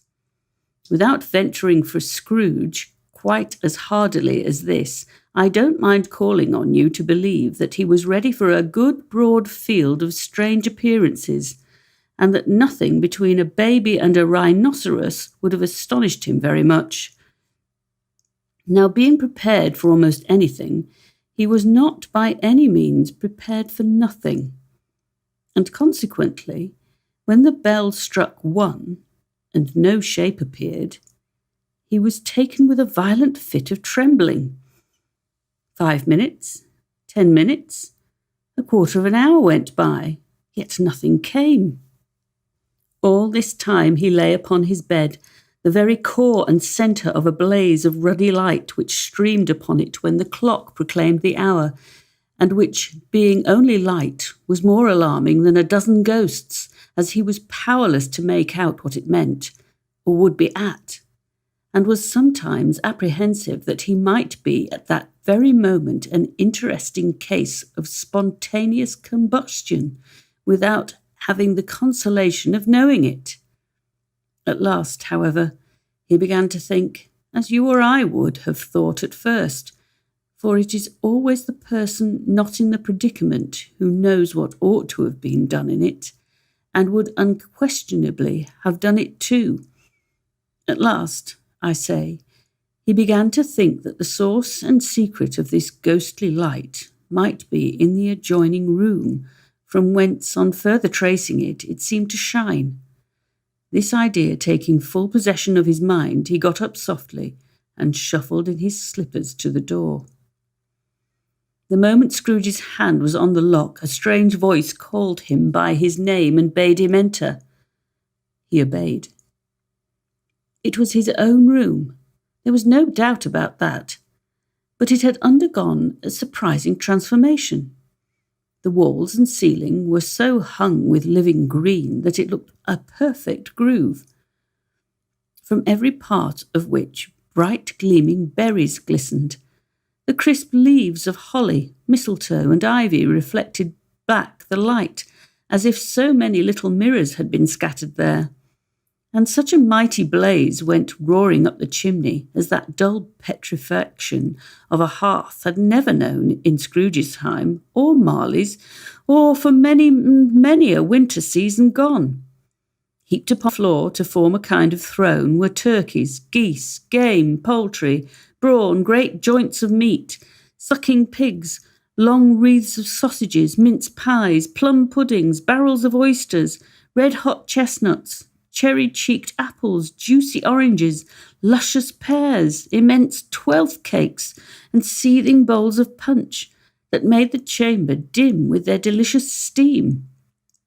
In easy state upon this couch there sat a jolly giant, glorious to see, who bore a glowing torch, in shape not unlike Plenty's horn, and held it up, high up, to shed its light on Scrooge as he came peeping round the door.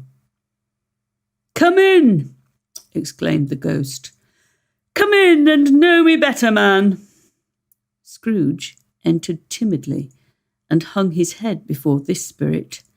He was not the dogged Scrooge he had been, and though the spirit's eyes were clear and kind, he did not like to meet them.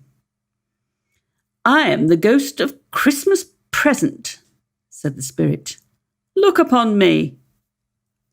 Scrooge reverently did so. It was clothed in one simple deep green robe or mantle, bordered with white fur. This garment hung so loosely on the figure that its capacious breast was bare, as if disdaining to be warded or concealed by any artifice.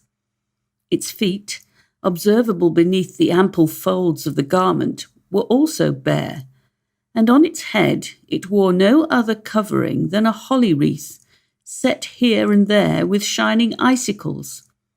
Its dark brown curls were long and free as its genial face, its sparkling eye, its open hand, its cheery voice, its unconstrained demeanour, and its joyful air. Girded round its middle was an antique scabbard, but no sword was in it, and the ancient sheath was eaten up with rust. "You have never seen the like of me before," exclaimed the spirit. "Never," Scrooge made to answer it. "Have never walked forth with the younger members of my family, meaning, for I am very young, my elder brothers born in these later years," pursued the phantom. "I don't think I have," said Scrooge. "I'm afraid I have not. Have you had many brothers, spirit?" "More than 1,800, said the ghost. "A tremendous family to provide for," muttered Scrooge. The ghost of Christmas present rose. "Spirit," said Scrooge submissively, "conduct me where you will. I went forth last night on compulsion, and I learned a lesson which is working now. Tonight, if you have aught to teach me, let me profit by it." "Touch my robe." Scrooge did as he was told and held it fast. Holly, mistletoe, red berries, ivy, turkeys, geese, game, poultry, brawn, meats, pigs, sausages, oysters, pies, puddings, fruit and punch all vanished instantly. So did the room, the fire, the ruddy glow, the hour of the night, and they stood in the city streets on Christmas morning, where, for the weather was severe, the people made a rough but brisk and not unpleasant kind of music, in scraping the snow from the pavement in front of their dwellings, and from the tops of their houses, whence it was mad delight to the boys to see it come plumping down into the road below, and splitting into artificial little snowstorms. The house fronts looked black enough, and the windows blacker, contrasting with the smooth white sheet of snow upon the roofs, and with the dirtier snow upon the ground, which last deposit had been ploughed up in deep furrows by the heavy wheels of carts and wagons, furrows that crossed and recrossed each other hundreds of times where the great streets branched off, and made intricate channels hard to trace in the thick yellow mud and icy water.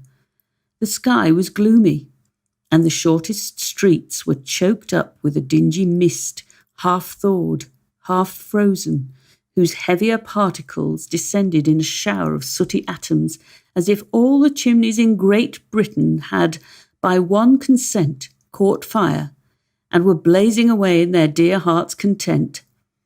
There was nothing very cheerful in the climate or the town, and yet was there an air of cheerfulness abroad that the clearest summer air and brightest summer sun might have endeavoured to diffuse in vain? For the people who were shovelling away on the housetops were jovial and full of glee, calling out to one another from the parapets, and now and then exchanging a facetious snowball, better-natured missile far than many a wordy jest, laughing heartily if it went right, and not less heartily if it went wrong. The poulterers' shops were still half open, and the fruiterers were radiant in their glory. There were great round pot-bellied baskets of chestnuts shaped like the waistcoats of jolly old gentlemen lolling at the doors and tumbling out into the street in their apoplectic opulence. There were ruddy brown-faced broad-girthed Spanish onions shining in the fatness of their growth like Spanish friars, and winking from their shelves in wanton slyness at the girls as they went by, and glanced demurely at the hung-up mistletoe. There were pears and apples clustered in high in blooming pyramids. There were bunches of grapes made, in the shopkeeper's benevolence, to dangle from conspicuous hooks that people's mouths might water gratis as they passed. There were piles of filberts, mossy and brown, recalling in their fragrance ancient walks among the woods, and pleasant shufflings ankle-deep through the withered leaves.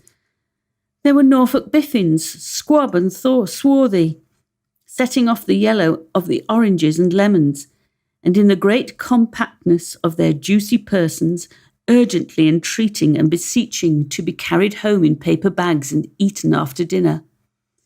The very gold and silver fish set forth among these choice fruits in a bowl though members of a dull and stagnant-blooded race appeared to know that there was something going on, and to a fish went gasping round and round their little world in slow and passionless excitement.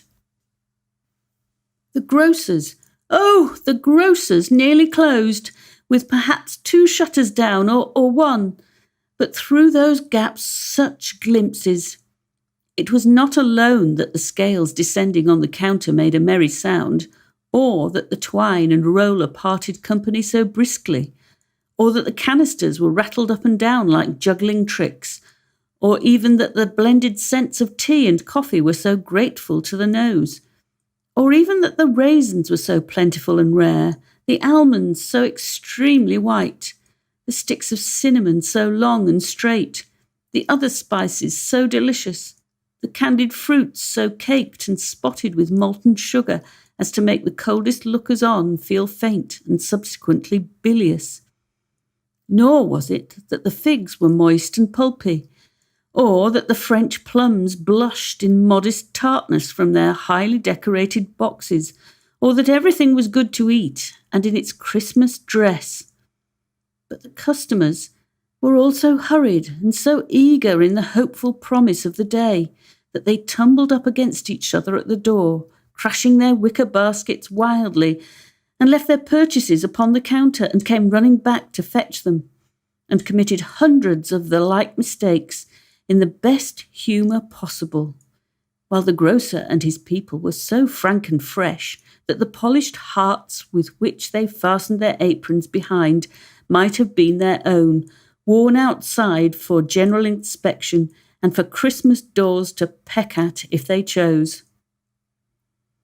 But soon the steeples called good people all to church and chapel, and away they came, flocking through the streets in their best clothes and with their gayest faces, and at the same time there emerged from scores of by-streets, lanes, and nameless turnings innumerable people carrying their dinners to the bakers' shops. The sight of these poor revellers appeared to interest the spirit very much, for he stood with Scrooge beside him in a baker's doorway, and taking off the covers as their bearers passed, sprinkled incense on their dinners from his torch. And it was a very uncommon kind of torch, for once or twice, when there were angry words between some dinner-carriers who had jostled each other, he shed a few drops of water on them from it, and their good humour was restored directly. For they said, it was a shame to quarrel on Christmas Day, and so it was. God love it, so it was. In time the bells ceased, and the bakers were shut up, and yet there was a genial shadowing forth of all these dinners, and the progress of their cooking in the thawed blotch of wet above each baker's oven, where the pavement smoked as if its stones were cooking too. Is there a peculiar flavour in what you sprinkle from your torch? Asked Scrooge. There is, my own. Would it apply to any kind of dinner on this day?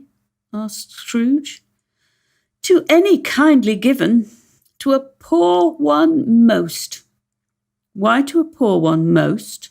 Asked Scrooge. Because it needs most. Spirit, said Scrooge after a moment's thought, I wonder you, of all the beings in the many worlds about us, should desire to cramp these people's opportunities of innocent enjoyment. I? Cried the spirit. You would deprive them of their means of dining every 7th day, often the only day on which they can be said to dine at all, said Scrooge. Wouldn't you? I? Cried the spirit. You seek to close these places on the 7th day, said Scrooge, and it comes to the same thing. I seek, exclaimed the spirit. Forgive me if I am wrong. It has been done in your name, or at least in that of your family, said Scrooge. There are some upon this earth of yours, returned the spirit, who claim to know us, and who do their deeds of passion, pride, ill will, hatred, envy, bigotry, and selfishness in our name, who are as strange to us and all our kith and kin as if they had never lived. Remember that, and charge their doings on themselves, not us." Scrooge promised that he would, and they went on invisible, as they had been before, into the suburbs of the town.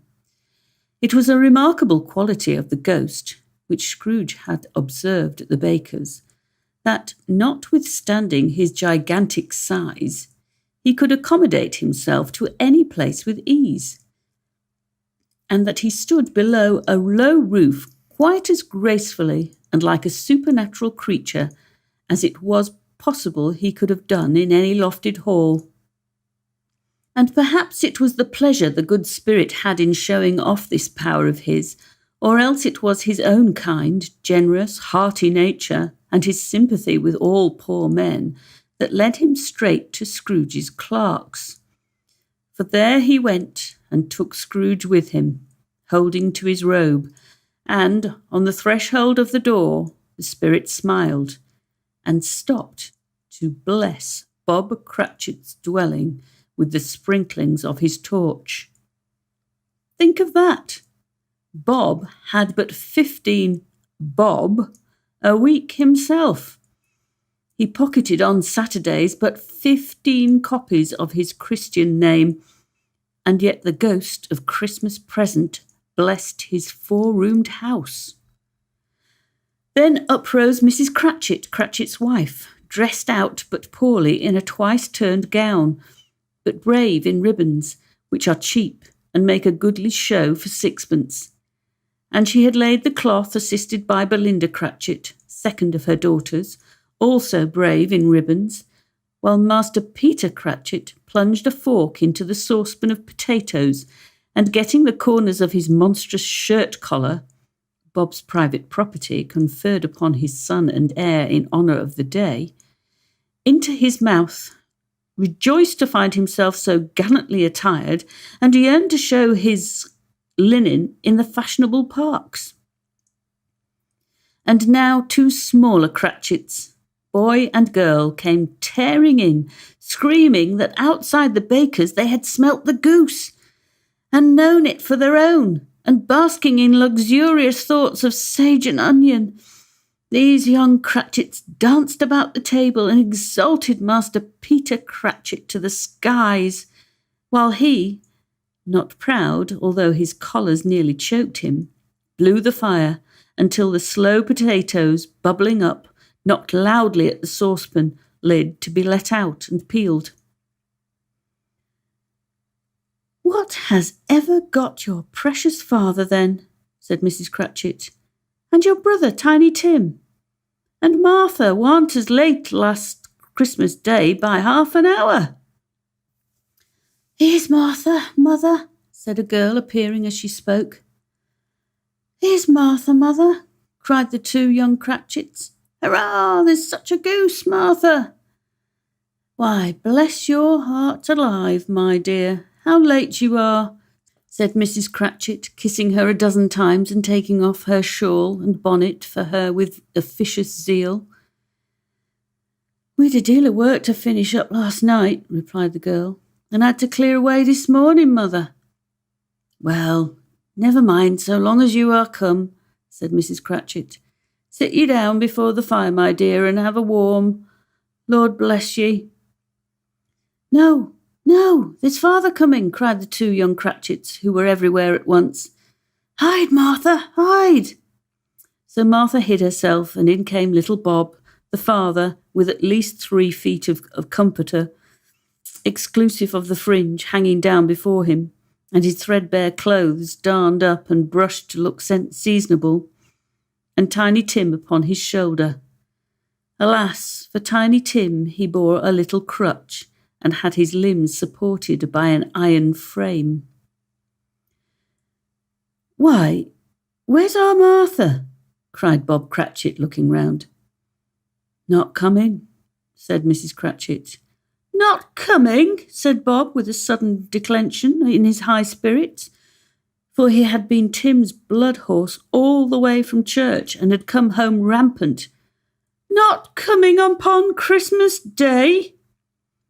Martha didn't like to see him disappointed, if it were only in a joke, so she came out prematurely from behind the closet door and ran into his arms, while the two young Cratchits hustled Tiny Tim and bore him off into the wash-house, that he might hear the pudding singing in the copper. "And how did little Tim behave?" asked Mrs. Cratchit, when she had rallied Bob on his credulity, and Bob had hugged his daughter to his heart's content. "As good as gold," said Bob, "and better. Somehow he gets thoughtful sitting by himself so much, and thinks the strangest things you ever heard. He told me coming home that he hoped the people saw him in the church, because he was a cripple, and it might be pleasant to them to remember upon Christmas Day who made lame beggars walk and blind men see." Bob's voice was tremulous when he told them this, and trembled more when he said that Tiny Tim was growing strong and hearty. His active little crutch was heard upon the floor, and back came Tiny Tim before another word was spoken, escorted by his brother and sister to his stool beside the fire.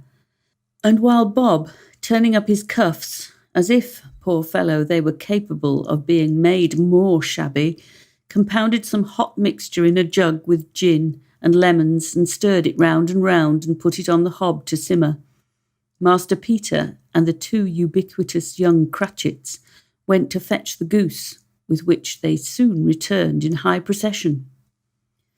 Such a bustle ensued that you might have thought a goose the rarest of all birds, a feathered phenomenon, to which a black swan was a matter of course, and in truth it was something very like it in that house. Mrs. Cratchit made the gravy, ready beforehand in a little saucepan, hissing hot. Master Peter mashed the potatoes with incredible vigour. Miss Belinda sweetened up the apple sauce. Martha dusted the hot plates. Bob took Tiny Tim beside him in a tiny corner at the table.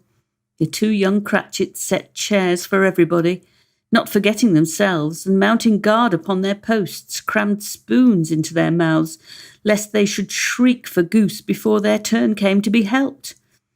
At last the dishes were set on, and grace was said. It was succeeded by a breathless pause, as Mrs. Cratchit, looking slowly all along the carving knife, prepared to plunge it in the breast.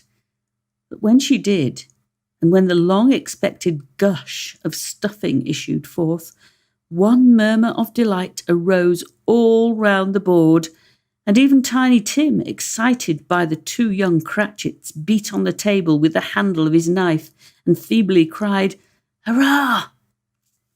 There never was such a goose. Bob said he didn't believe there ever was such a goose cooked. Its tenderness and flavour, size and cheapness, were the themes of universal admiration. Eked out by apple sauce and mashed potatoes, it was a sufficient dinner for the whole family. Indeed, Mrs. Cratchit said with great delight, surveying one small atom of a bone upon the dish, they hadn't ate it all at last. Yet every one had had enough, and the youngest Cratchits in particular were steeped in sage and onion to their eyebrows.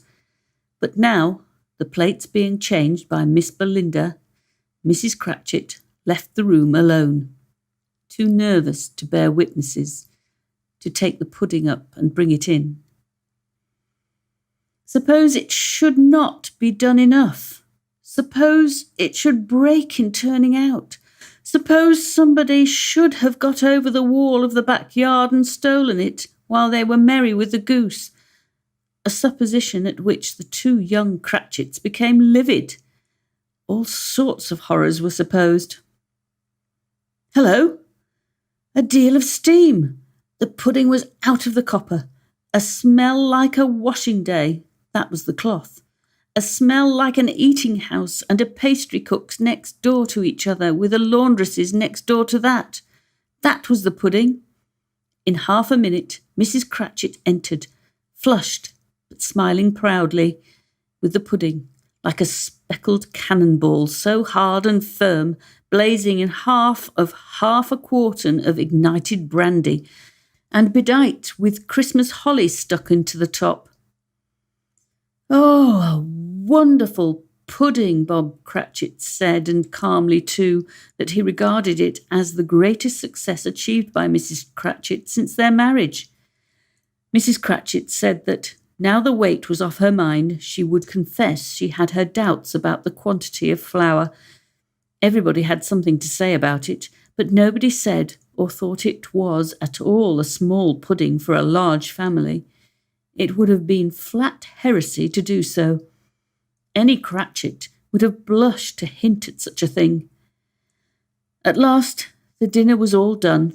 The cloth was cleared, the hearth swept, and the fire made up. The compound in the jug being tasted and considered perfect, apples and oranges were put upon the table and a shovel full of chestnuts on the fire. Then all the Cratchit family drew round the hearth in what Bob Cratchit called a circle, meaning half a one, and at Bob Cratchit's elbow stood the family display of glass, 2 tumblers and a custard cup without a handle. These held the hot stuff from the jug, however, as well as golden goblets would have done, and Bob served it out with beaming looks, while the chestnuts on the fire sputtered and cracked noisily. Then Bob proposed, "A Merry Christmas to us all, my dears, God bless us," which all the family re-echoed. "God bless us, every one," said Tiny Tim last of all. He sat very close to his father's side upon his little stool. Bob held his withered little hand in his, as if he loved the child and wished to keep him by his side and dreaded that he might be taken from him. "Spirit," said Scrooge, with an interest he had never felt before, "tell me if Tiny Tim will live." "I see a vacant seat," replied the ghost, "in the poor chimney corner, and a crutch without an owner, carefully preserved. If these shadows remain unaltered by the future, the child will die." "No, no," said Scrooge. "Oh, no, kind spirit, say he will be spared." "If these shadows remain unaltered by the future, none other of my race," returned the ghost, "will find him here. What then? If he be like to die, he had better do it and decrease the surplus population." Scrooge hung his head to hear his own words quoted by the spirit, and was overcome with penitence and grief. "Man," said the ghost, "if man you be in heart, not adamant, forbear that wicked cant until you have discovered what the surplus is, and where it is. Will you decide what men shall live, what men shall die? It may be that in the sight of heaven you are more worthless and less fit to live than millions like this poor man's child. Oh God, to hear the insect on the leaf pronouncing on the too much life among his hungry brothers in the dust." Scrooge bent before the ghost's rebuke, and trembling, cast his eyes upon the ground. But he raised them speedily on hearing his own name. "Mr. Scrooge," said Bob. "I'll give you Mr. Scrooge, the founder of the feast." "The founder of the feast, indeed!" cried Mrs. Cratchit, reddening. "I wish I had him here. I'd give him a piece of my mind to feast upon, and I hope he'd have a good appetite for it." "My dear," said Bob, "the children. Christmas Day." "It should be Christmas Day, I am sure," said she, "on which one drinks the health of such an odious, stingy, hard, unfeeling man as Mr. Scrooge. You know he is, Robert. Nobody knows it better than you do, poor fellow." "My dear," was Bob's mild answer, "Christmas Day." "I'll drink his health for your sake, and the day's," said Mrs. Cratchit. "Not for his. Long life to him, a Merry Christmas and a Happy New Year. He'll be very merry and very happy, I've no doubt.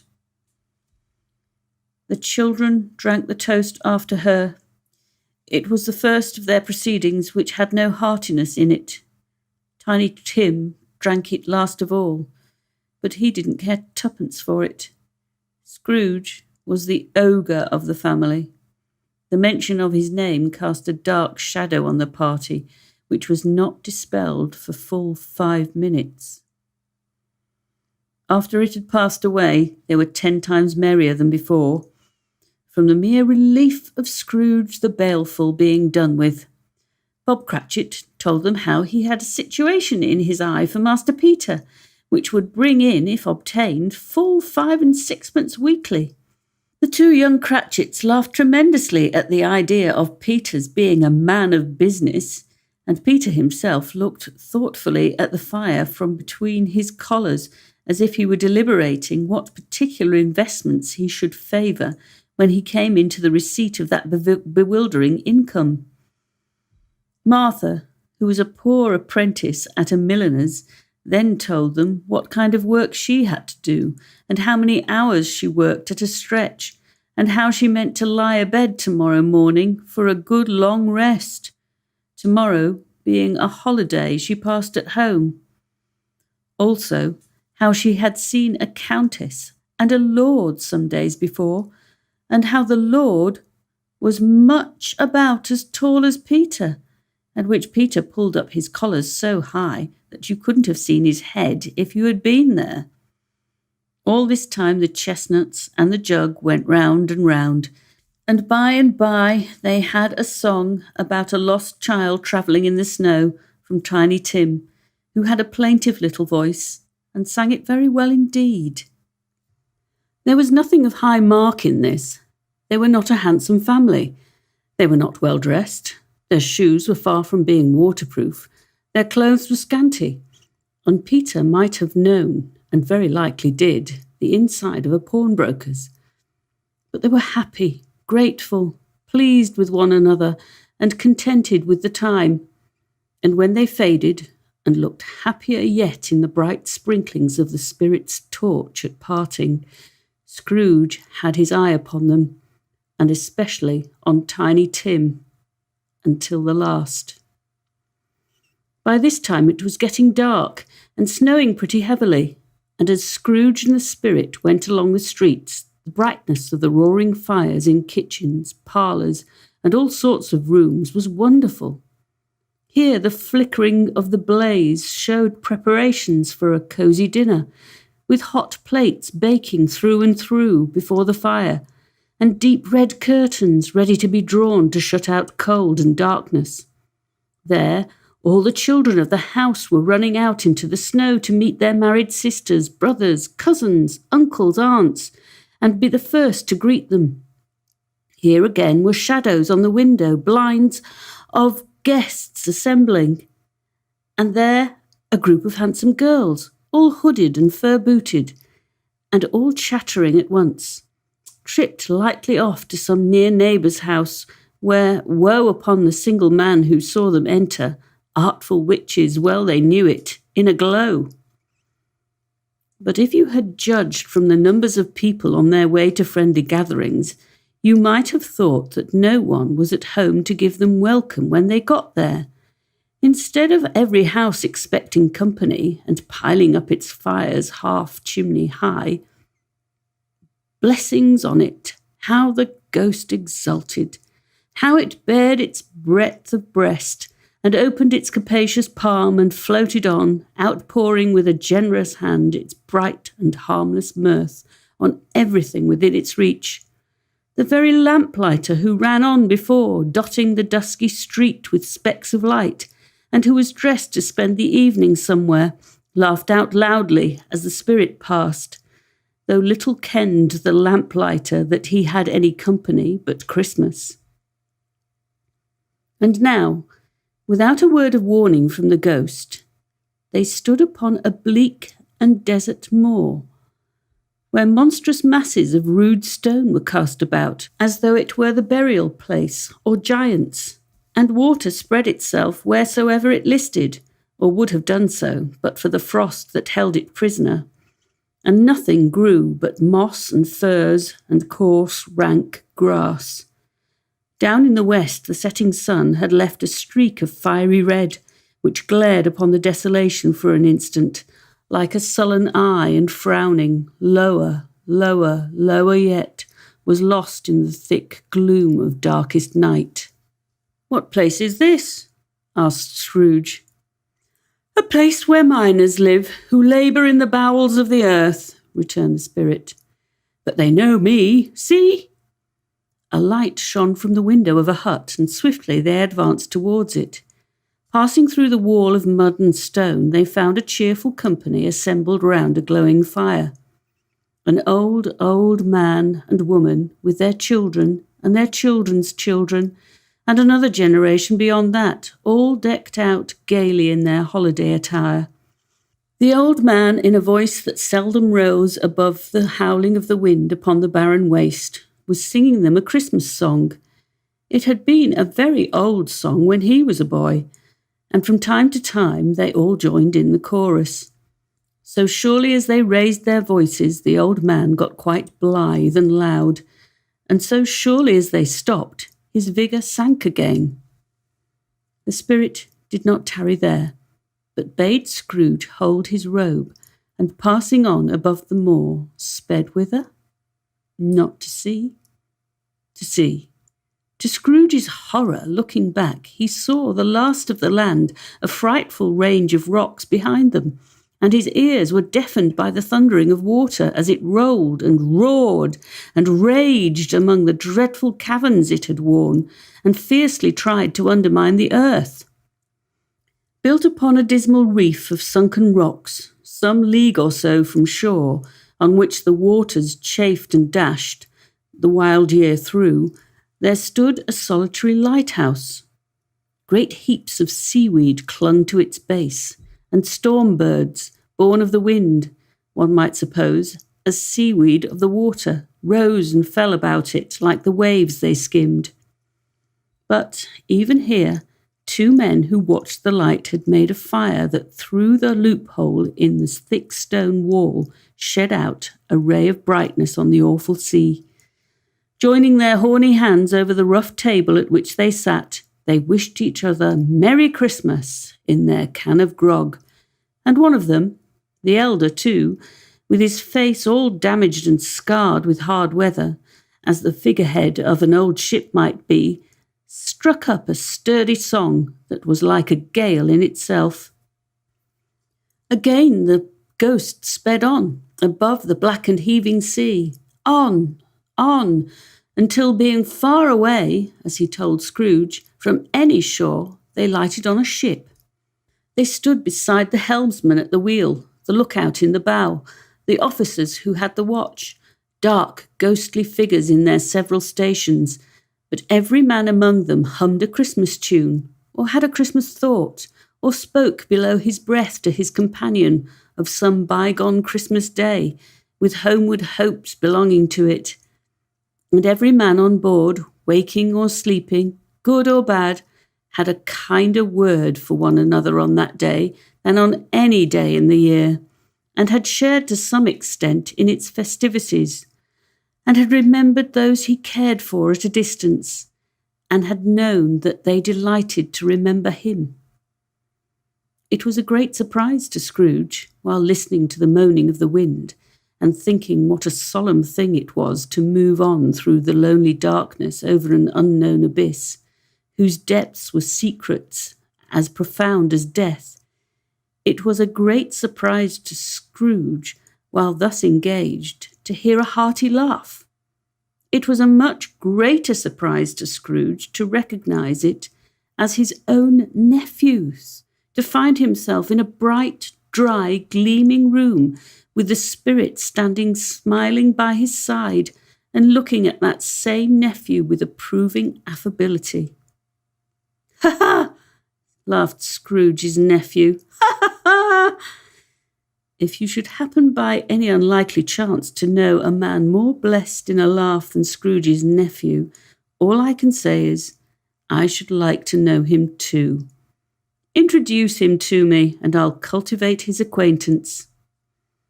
It is a fair, even-handed, noble adjustment of things that, while there is infection in disease and sorrow, there is nothing in the world so irresistibly contagious as laughter and good humour. When Scrooge's nephew laughed in this way, holding his sides, rolling his head, and twisting his face into the most extravagant contortions, Scrooge's niece, by marriage, laughed as heartily as he, and their assembled friends, being not a bit behindhand, roared out lustily, "Ha ha! Ha ha ha ha! He said that Christmas was a humbug, as I live," cried Scrooge's nephew. "He believed it too." "More shame for him, Fred," said Scrooge's niece indignantly. "Bless those women, they never do anything by halves. They are always in earnest." She was very pretty, exceedingly pretty, with a dimpled, surprised-looking capital face, a ripe little mouth that seemed made to be kissed, as no doubt it was. All kinds of good little dots about her chin that melted into one another when she laughed, and the sunniest pair of eyes you ever saw in any little creature's head. Altogether, she was what you would have called provoking, you know. But satisfactory, too. Oh, perfectly satisfactory. "He's a comical old fellow," said Scrooge's nephew. "That's the truth, and not so pleasant as he might be. However, his offences carry their own punishment, and I have nothing to say against him." "I'm sure he is very rich, Fred," hinted Scrooge's niece. "At least you always tell me so." "What of that, my dear?" said Scrooge's nephew. "His wealth is of no use to him. He don't do any good with it. He don't make himself comfortable with it. He hasn't the satisfaction of thinking, ha, ha, ha, that he is ever going to benefit us with it." "I have no patience with him," observed Scrooge's niece. Scrooge's niece's sisters and all the other ladies expressed the same opinion. "Oh, I have," said Scrooge's nephew. "I'm sorry for him. I couldn't be angry with him if I tried. Who suffers by his ill whims? Himself, always. Here he takes it into his head to dislike us, and he won't come and dine with us. What's the consequence? He don't lose much of a dinner." "Indeed, I think he loses a very good dinner," interrupted Scrooge's niece. Everybody else said the same, and they must be allowed to have been competent judges, because they had just had dinner, and with the dessert upon the table were clustered round the fire by lamplight. "Well, I'm very glad to hear it," said Scrooge's nephew, "because I haven't any great faith in these young housekeepers. What do you say, Topper?" Topper had clearly got his eye upon one of Scrooge's niece's sisters, for he answered that a bachelor was a wretched outcast who had no right to express an opinion on the subject. Whereat Scrooge's niece's sister, the plump one with the lace tucker, not the one with the roses, blushed. "Do go on, Fred," said Scrooge's niece, clapping her hands. "He never finishes what he begins to say. He's such a ridiculous fellow." Scrooge's nephew revelled in another laugh, and as it was impossible to keep the infection off, though the plump sister tried hard to do it with aromatic vinegar, his example was unanimously followed.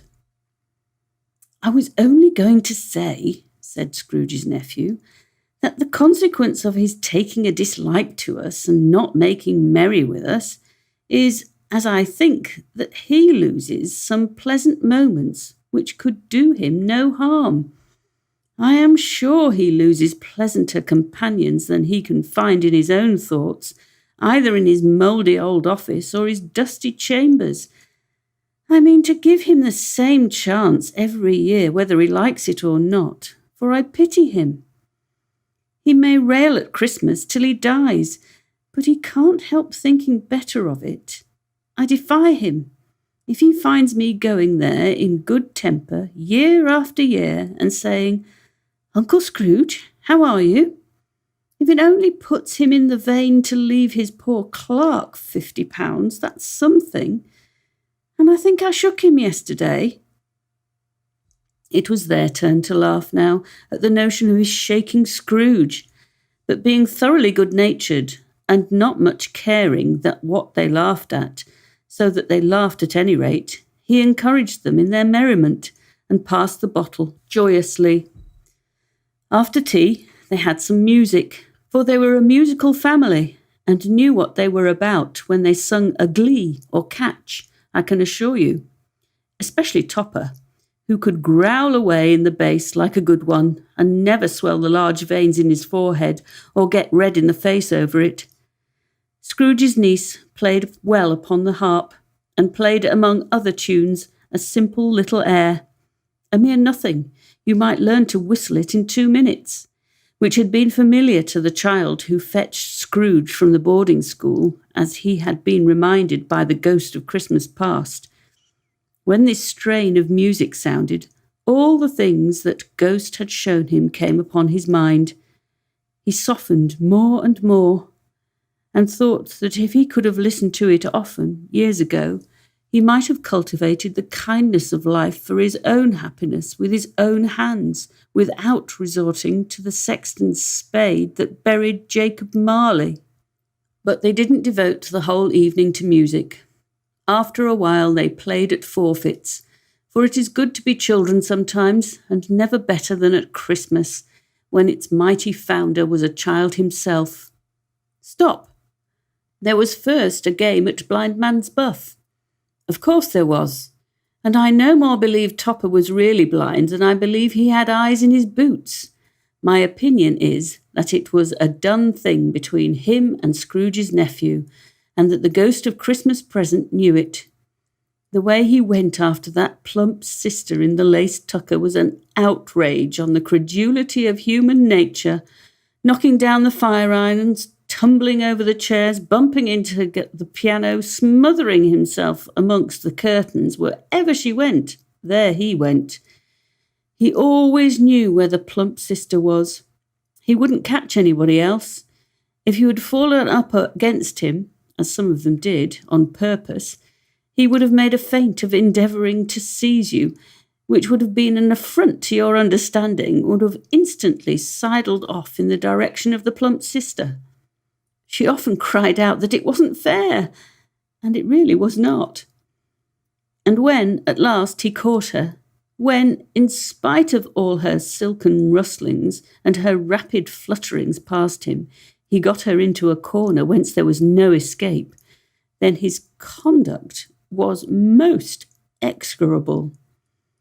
For his pretending not to know her, his pretending that it was necessary to touch her headdress, and further to assure himself of her identity by pressing a certain ring upon her finger and a certain chain about her neck, was vile, monstrous. No doubt she told him her opinion of it when, another blind man being in office, they were so very confidential together behind the curtains. Scrooge's niece was not one of the Blind Man's Buff party, but was made comfortable with a large chair and a footstool in a snug corner where the ghost and Scrooge were close behind her. But she joined in the forfeits and loved her love to admiration with all the letters of the alphabet. Likewise, at the game of how, when, and where, she was very great, and to the secret joy of Scrooge's nephew, beat her sisters hollow, though they were sharp girls too, as Topper could have told you. There might have been 20 people there, young and old, but they all played, and so did Scrooge, for wholly forgetting in the interest he had in what was going on that his voice made no sound in their ears, he sometimes came out with his guess quite loud, and very often guessed right too, for the sharpest needle, best Whitechapel, warranted not to cut in the eye, was not sharper than Scrooge, blunt as he took it in his head to be. The ghost was greatly pleased to find him in this mood, and looked upon him with such favour that he begged like a boy to be allowed to stay until the guest departed. But this, the spirit said, could not be done. "Here is a new game," said Scrooge. "1 half-hour, spirit, only one." It was a game called Yes and No, where Scrooge's nephew had to think of something, and the rest must find out what. He only answering to their questions yes or no, as was the case. The brisk fire of questioning to which he was exposed elicited from him that he was thinking of an animal, a live animal rather than a disagreeable animal, a savage animal, an animal that growled and grunted sometimes, and talked sometimes, and lived in London, and walked about the streets, and wasn't made a show of, and wasn't led by anybody, and didn't live in a menagerie, and was never killed in a market, and was not a horse, or an ass, or a cow, or a bull, or a tiger, or a dog, or a pig, or a cat, or a bear. At every fresh question that was put to him, his nephew burst into a fresh roar of laughter, and was so inexpressibly tickled that he was obliged to get up off the sofa and stamp. At last, the plump sister, falling into a similar state, cried out, "I have found it! I know what it is, Fred! I know what it is!" "What is it?" cried Fred. "It's your Uncle Scrooge!" Which it certainly was. Admiration was the universal sentiment, though some objected that the reply to "Is it a bear?" ought to have been yes, inasmuch as an answer in the negative was sufficient to have diverted their thoughts from Mr. Scrooge, supposing they had any tendency that way. "He has given us plenty of merriment, I am sure," said Fred, "and it would be ungrateful not to drink his health. Here is a glass of mulled wine ready to our hand at the moment, and I say, Uncle Scrooge." Well, Uncle Scrooge, they cried. "A Merry Christmas and a Happy New Year to the old man, whatever he is," said Scrooge's nephew. "He wouldn't take it from me, but may he have it nevertheless. Uncle Scrooge." Uncle Scrooge had imperceptibly become so gay and light of heart that he would have pledged the unconscious company in return and thanked them in an inaudible speech if the ghost had given him time. But the whole scene passed off in the breath of the last words spoken by his nephew, and he and the spirit were again upon their travels. Much they saw, and far they went, and many homes they visited, but always with a happy end. The spirits stood beside sick beds, and they were cheerful, on foreign lands, and they were close at home, by struggling men, and they were patient in their greater hope, by poverty, and it was rich, in almshouse, hospital, and jail, in miseries, every refuge where vain man in his little brief authority had not made fast the door and barred the spirit out. He left his blessing and taught Scrooge his precepts. It was a long night, if it were only a night, but Scrooge had his doubts of this, because the Christmas holidays appeared to be condensed into the space of time they passed together. It was strange, too, that while Scrooge remained unaltered in his outward form, the ghost grew older, clearly older. Scrooge had observed this change, but never spoke of it until they left a children's 12th night party, when, looking at the spirit as they stood together in an open place, he noticed that its hair was grey. "Are spirits' lives so short?" asked Scrooge. "My life upon this globe is very brief," replied the ghost. "It ends tonight." "Tonight?" cried Scrooge. "Tonight at midnight. Hark! The time is drawing near." The chimes were ringing the 11:15 at that moment. "Forgive me if I am not justified in what I ask," said Scrooge, looking intently at the spirit's robe. "But I see something strange and not belonging to yourself protruding from your skirts. Is it a foot or a claw?" "It might be a claw, for the flesh there is upon it," was the spirit's sorrowful reply. "Look here." From the foldings of its robe it brought 2 children, wretched, abject, frightful, hideous, miserable. They knelt down at its feet and clung upon the outside of its garment. "Oh, man, look here! Look, down here!" exclaimed the ghost. They were a boy and girl, yellow, meagre, ragged, scowling, wolfish, but prostrate too in their humility, where graceful youth should have filled their features out and touched them in its freshest tints.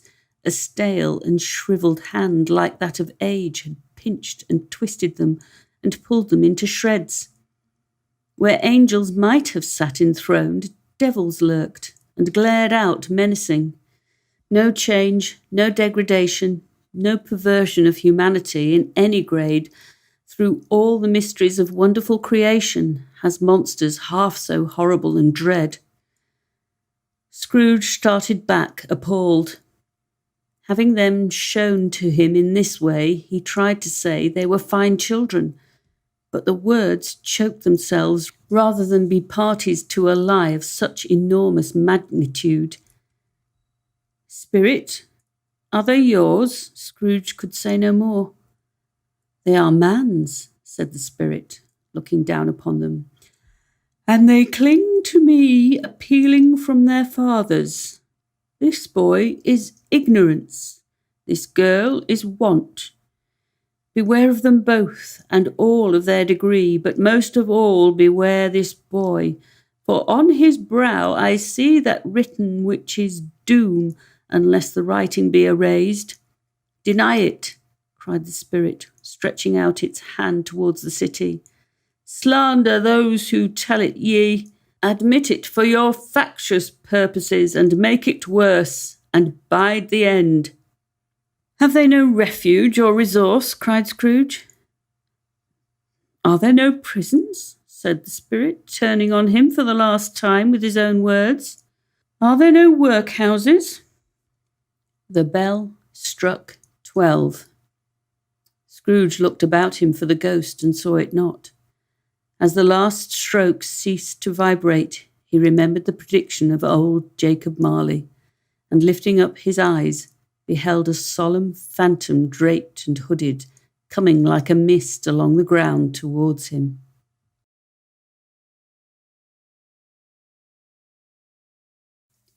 Stave 4. The Last of the Spirits. The phantom slowly, gravely, silently approached. When it came near him, Scrooge bent down upon his knee, for in the very air through which this spirit moved it seemed to scatter gloom and mystery. It was shrouded in a deep black garment which concealed its head, its face, its form, and left nothing of it visible, save one outstretched hand. But for this, it would have been difficult to detach its figure from the night and separate it from the darkness by which it was surrounded. He felt that it was tall and stately when it came beside him, and that its mysterious presence filled him with a solemn dread. He knew no more, for the spirit neither spoke nor moved. "I am in the presence of the ghost of Christmas yet to come," said Scrooge. The spirit answered not, but pointed onward with its hand. "You are about to show me shadows of the things that have not happened, but will happen in the time before us," Scrooge pursued. "Is that so, spirit?" The upper portion of the garment was contracted for an instant in its folds, as if the spirit had inclined its head. That was the only answer he received. Although well used to ghostly company by this time, Scrooge feared the silent shape so much that his legs trembled beneath him, and he found that he could hardly stand when he prepared to follow it. The spirit paused a moment, as observing his condition and giving him time to recover. But Scrooge was all the worse for this. It thrilled him with a vague, uncertain horror to know that behind the dusky shroud there were ghostly eyes intently fixed upon him, while he, though he stretched his own to the utmost, could see nothing but a spectral hand and one great heap of black. "Ghost of the future," he exclaimed, "I fear you more than any spectre I have seen, but as I know your purpose is to do me good, and as I hope to live to be another man from what I was, I am prepared to bear your company, and do it with a thankful heart. Will you not speak to me?" It gave him no reply. The hand was pointed straight before them. "Lead on," said Scrooge. "Lead on, the night is waning fast, and it is precious time to me, I know. Lead on, spirit." The phantom moved away as it had come towards him. Scrooge followed in the shadow of its dress, which bore him up, he thought, and carried him along. They scarcely seemed to enter the city, for the city rather seemed to spring up about them and encompass them of its own act. But there they were in the heart of it, on 'change amongst the merchants, who hurried up and down and chinked the money in their pockets and conversed in groups and looked at their watches and trifled thoughtfully with their great gold seals and so forth, as Scrooge had seen them often. The spirit stopped beside one little knot of businessmen. Observing that the hand was pointed to them, Scrooge advanced to listen to their talk. "No," said the great fat man with a monstrous chin. "I don't know much about it either way. I only know he's dead." "When did he die?" inquired another. "Last night, I believe." "Why, what was the matter with him?" asked a third, taking a vast quantity of snuff out of a very large snuff box. "I thought he'd never die." "God knows," said the first with a yawn. "What has he done with his money?" asked a red-faced gentleman with a pendulous excrescence on the end of his nose that shook like the gills of a turkey-cock. "I haven't heard," said the man with the large chin, yawning again. "Left it to his company, perhaps. Hasn't left it to me, that's all I know." This pleasantry was received with a general laugh. "It's likely to be a very cheap funeral," said the same speaker. "For upon my life, I don't know of anybody to go to it. Suppose we make up a party and volunteer." "I don't mind going if a lunch is provided," observed the gentleman with the excrescence on his nose. "But I must be fed if I make one." Another laugh. "Well, I am the most disinterested among you, after all," said the first speaker. "For I never wear black gloves, and I never eat lunch. But I'll offer to go if anybody else will. When I come to think of it, I'm not at all sure that I wasn't his most particular friend, for we used to stop and speak whenever we met. Bye-bye." Speakers and listeners strolled away and mixed with the other groups. Scrooge knew the men and looked towards the spirit for an explanation. The phantom glided on into the street. Its finger pointed to two persons meeting. Scrooge listened again, thinking that the explanation might lie here.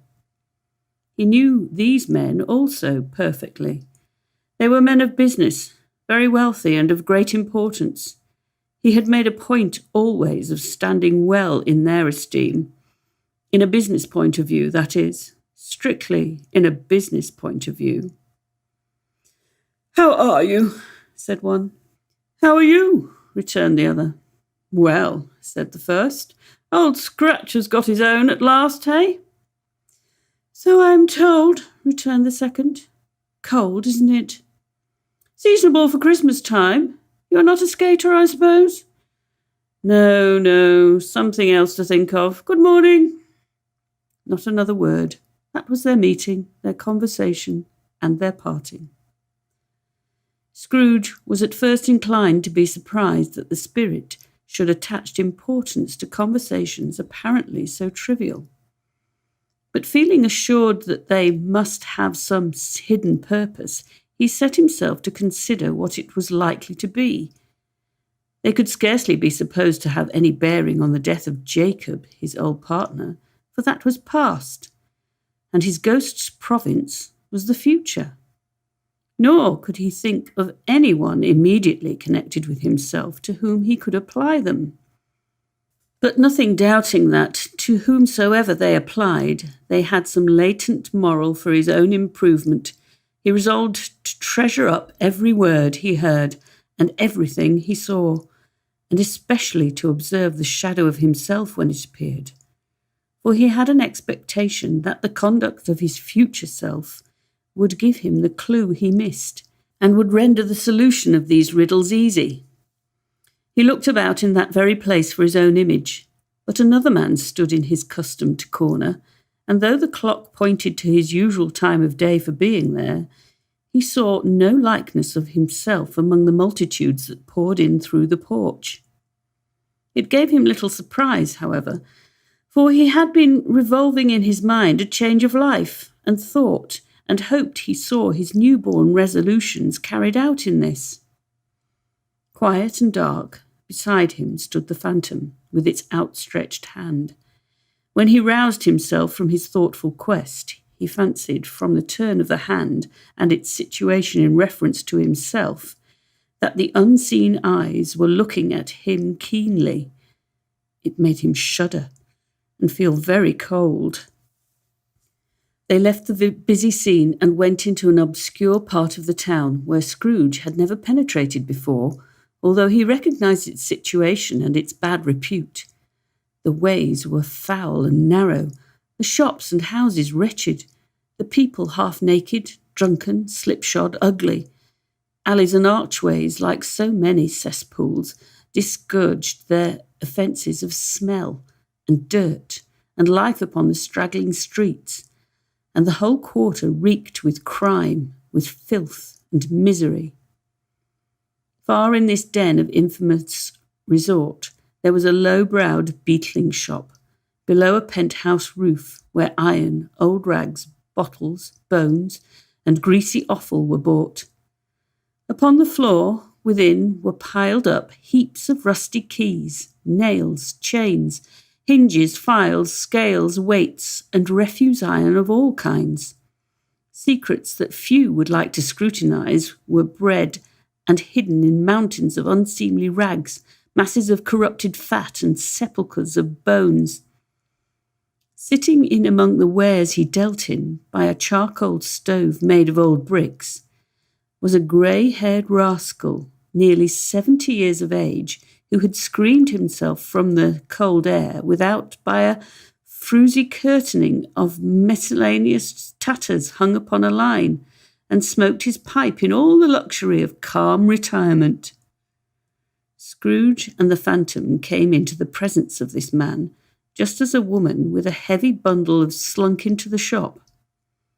But she had scarcely entered when another woman, similarly laden, came in too, and she was closely followed by a man in faded black, who was no less startled by the sight of them than they had been upon the recognition of each other.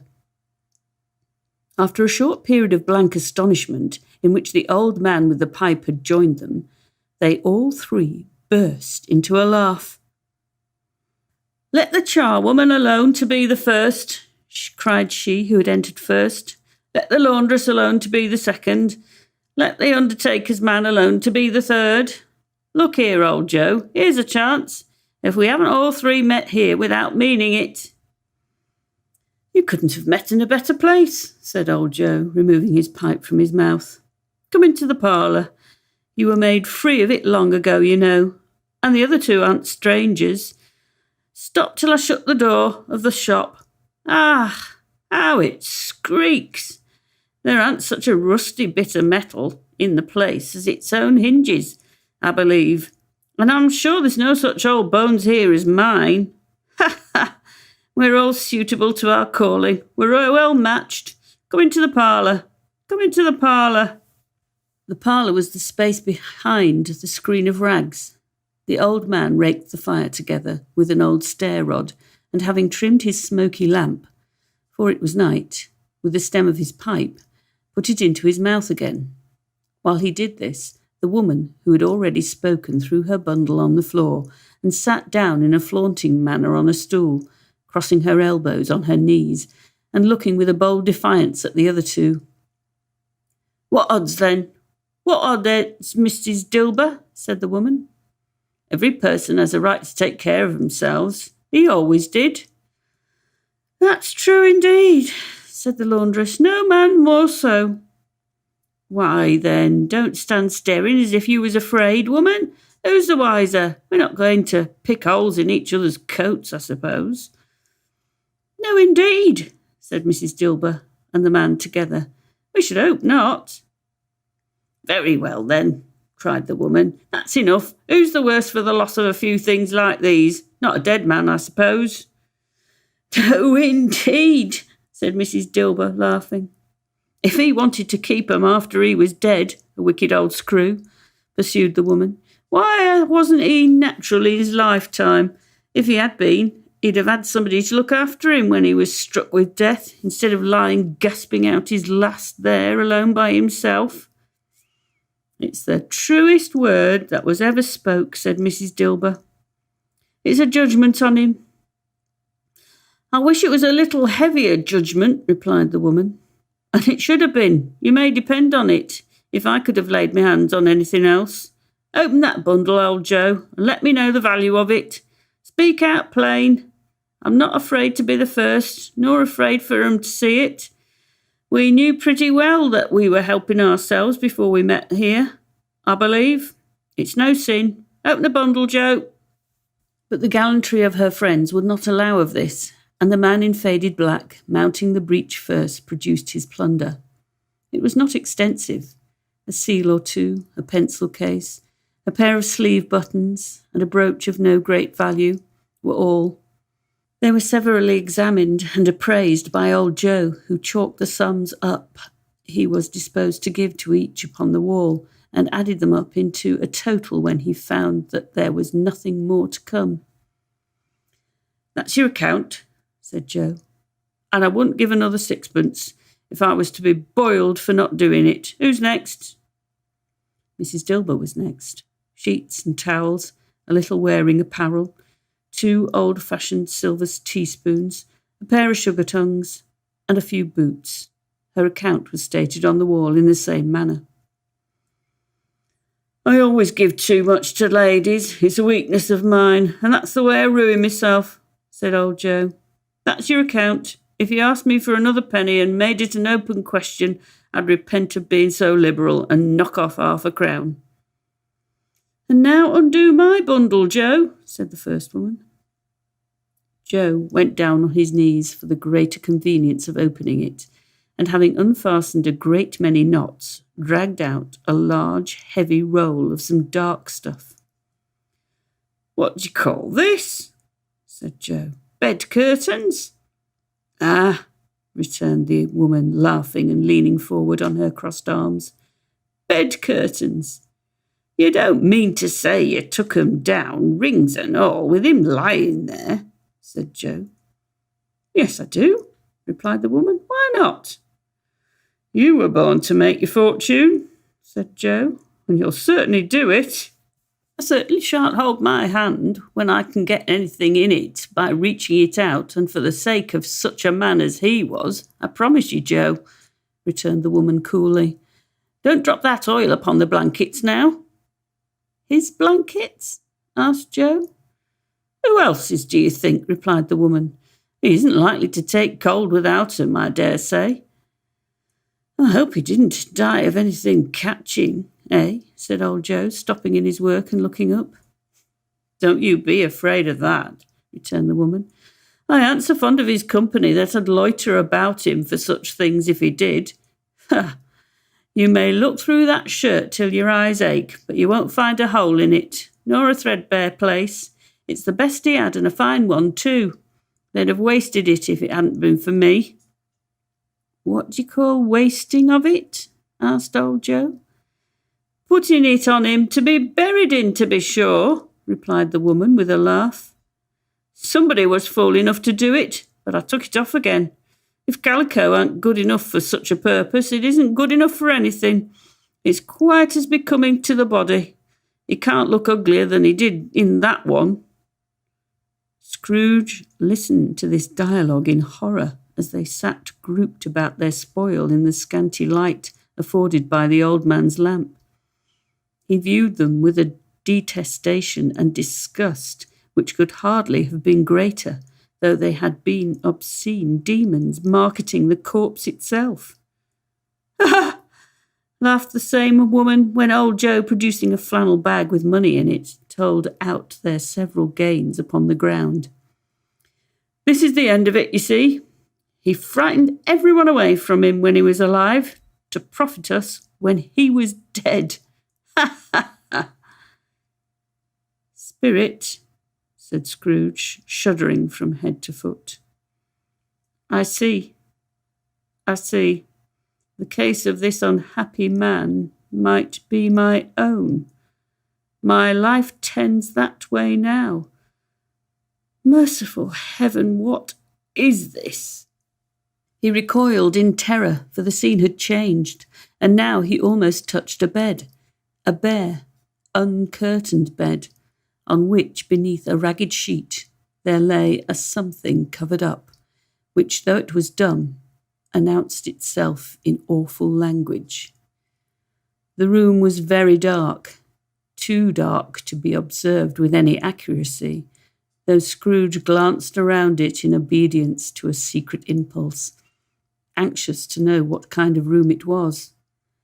A pale light rising in the outer air fell straight upon the bed, and on it, plundered and bereft, unwatched, unwept, uncared for, was the body of this man. Scrooge glanced towards the phantom. Its steady hand was pointed to the head. The cover was so carelessly adjusted that the slightest raising of it, the motion of a finger upon Scrooge's part, would have disclosed the face. He thought of it, felt how easy it would be to do, and longed to do it, but had no more power to withdraw the veil than to dismiss the spectre at his side. "O cold, cold, rigid, dreadful death, set up thine altar here, and dress it with such terrors as thou hast at thy command, for this is thy dominion. But of the loved, revered, and honoured head thou canst not turn one head to thy dread purposes, or make one feature odious. It is not that the hand is heavy, and will fall down when released. It is not the heart and pulse are still, but the hand was open, generous and true, the heart brave, warm and tender, and the pulse a man's. Strike, shadow, strike, and see his good deeds springing from the wound to sow the world with life immortal." No voice pronounced these words in Scrooge's ears, and yet he heard them when he looked upon the bed. He thought, if this man could be raised up now, what would be his foremost thoughts? Avarice? Hard dealing? Griping cares? They have brought him to a rich end, truly.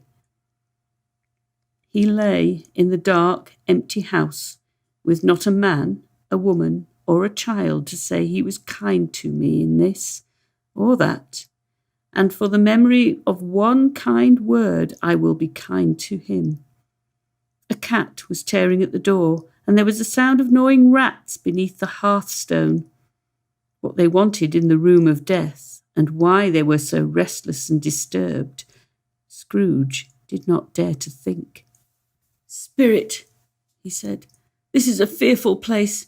In leaving it, I shall not leave its lesson. Trust me. Let us go." Still the ghost pointed with an unmoved finger to the head. "I understand you," Scrooge returned. and I would do it if I could. But I have not the power, Spirit. I have not the power.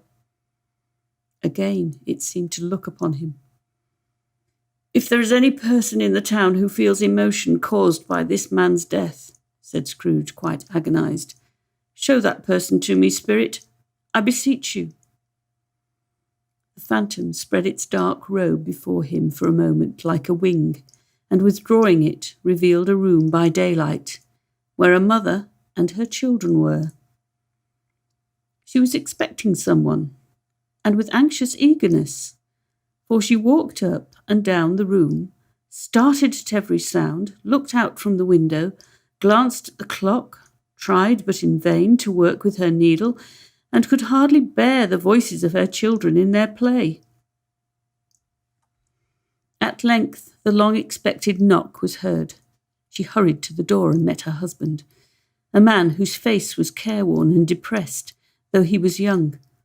There was a remarkable expression in it now, a kind of serious delight of which he felt ashamed and which he struggled to repress. He sat down to the dinner that had been hoarding for him by the fire, and when she asked him faintly what news, which was not until after a long silence, he appeared embarrassed how to answer. "Is it good?" she said, "or bad?" to help him. "Bad," he answered. "We are quite ruined?" "No, there is hope yet, Caroline." "If he relents," she said, amazed. "There is? Nothing is past hope if such a miracle has happened." "He is past relenting," said her husband. "He is dead." She was a mild and patient creature, if her face spoke truth, but she was thankful in her soul to hear it, and she said so with clasped hands. She prayed forgiveness for the next moment and was sorry, but the first was the emotion of her heart. "What the half-drunken woman whom I told you of last night said to me when I tried to see him and obtain a week's delay, and what I thought was a mere excuse to avoid me, turns out to have been quite true. He was not only very ill, but dying then.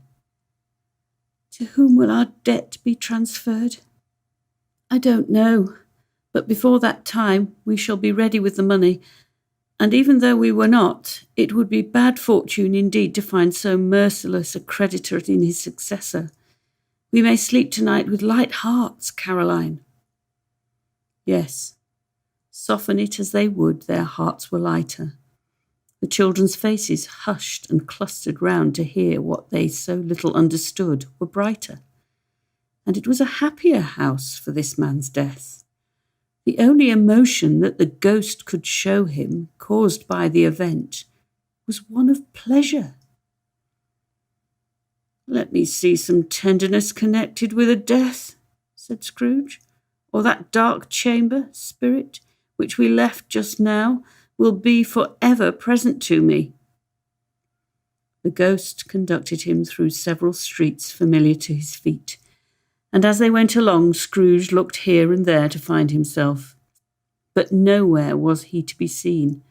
They entered poor Bob Cratchit's house, the dwelling he had visited before, and found the mother and the children seated round the fire.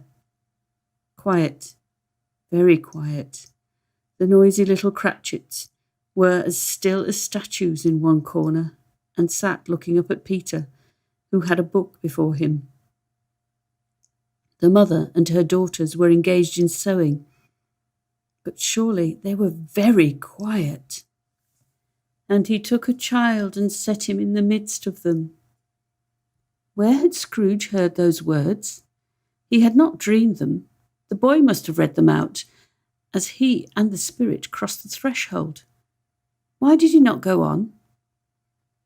The mother laid her work upon the table and put her hand up to her face. "The colour hurts my eyes," she said. "The colour? Ah, poor tiny Tim." "They're growing better now again," said Cratchit's wife. "It makes them weak by candlelight, and I wouldn't show weak eyes to your father when he comes home for the world. It must be near his time. Past it, rather, Peter said, shutting up his book. But I think he has walked a little slower than he used to these last few evenings, Mother. They were very quiet again.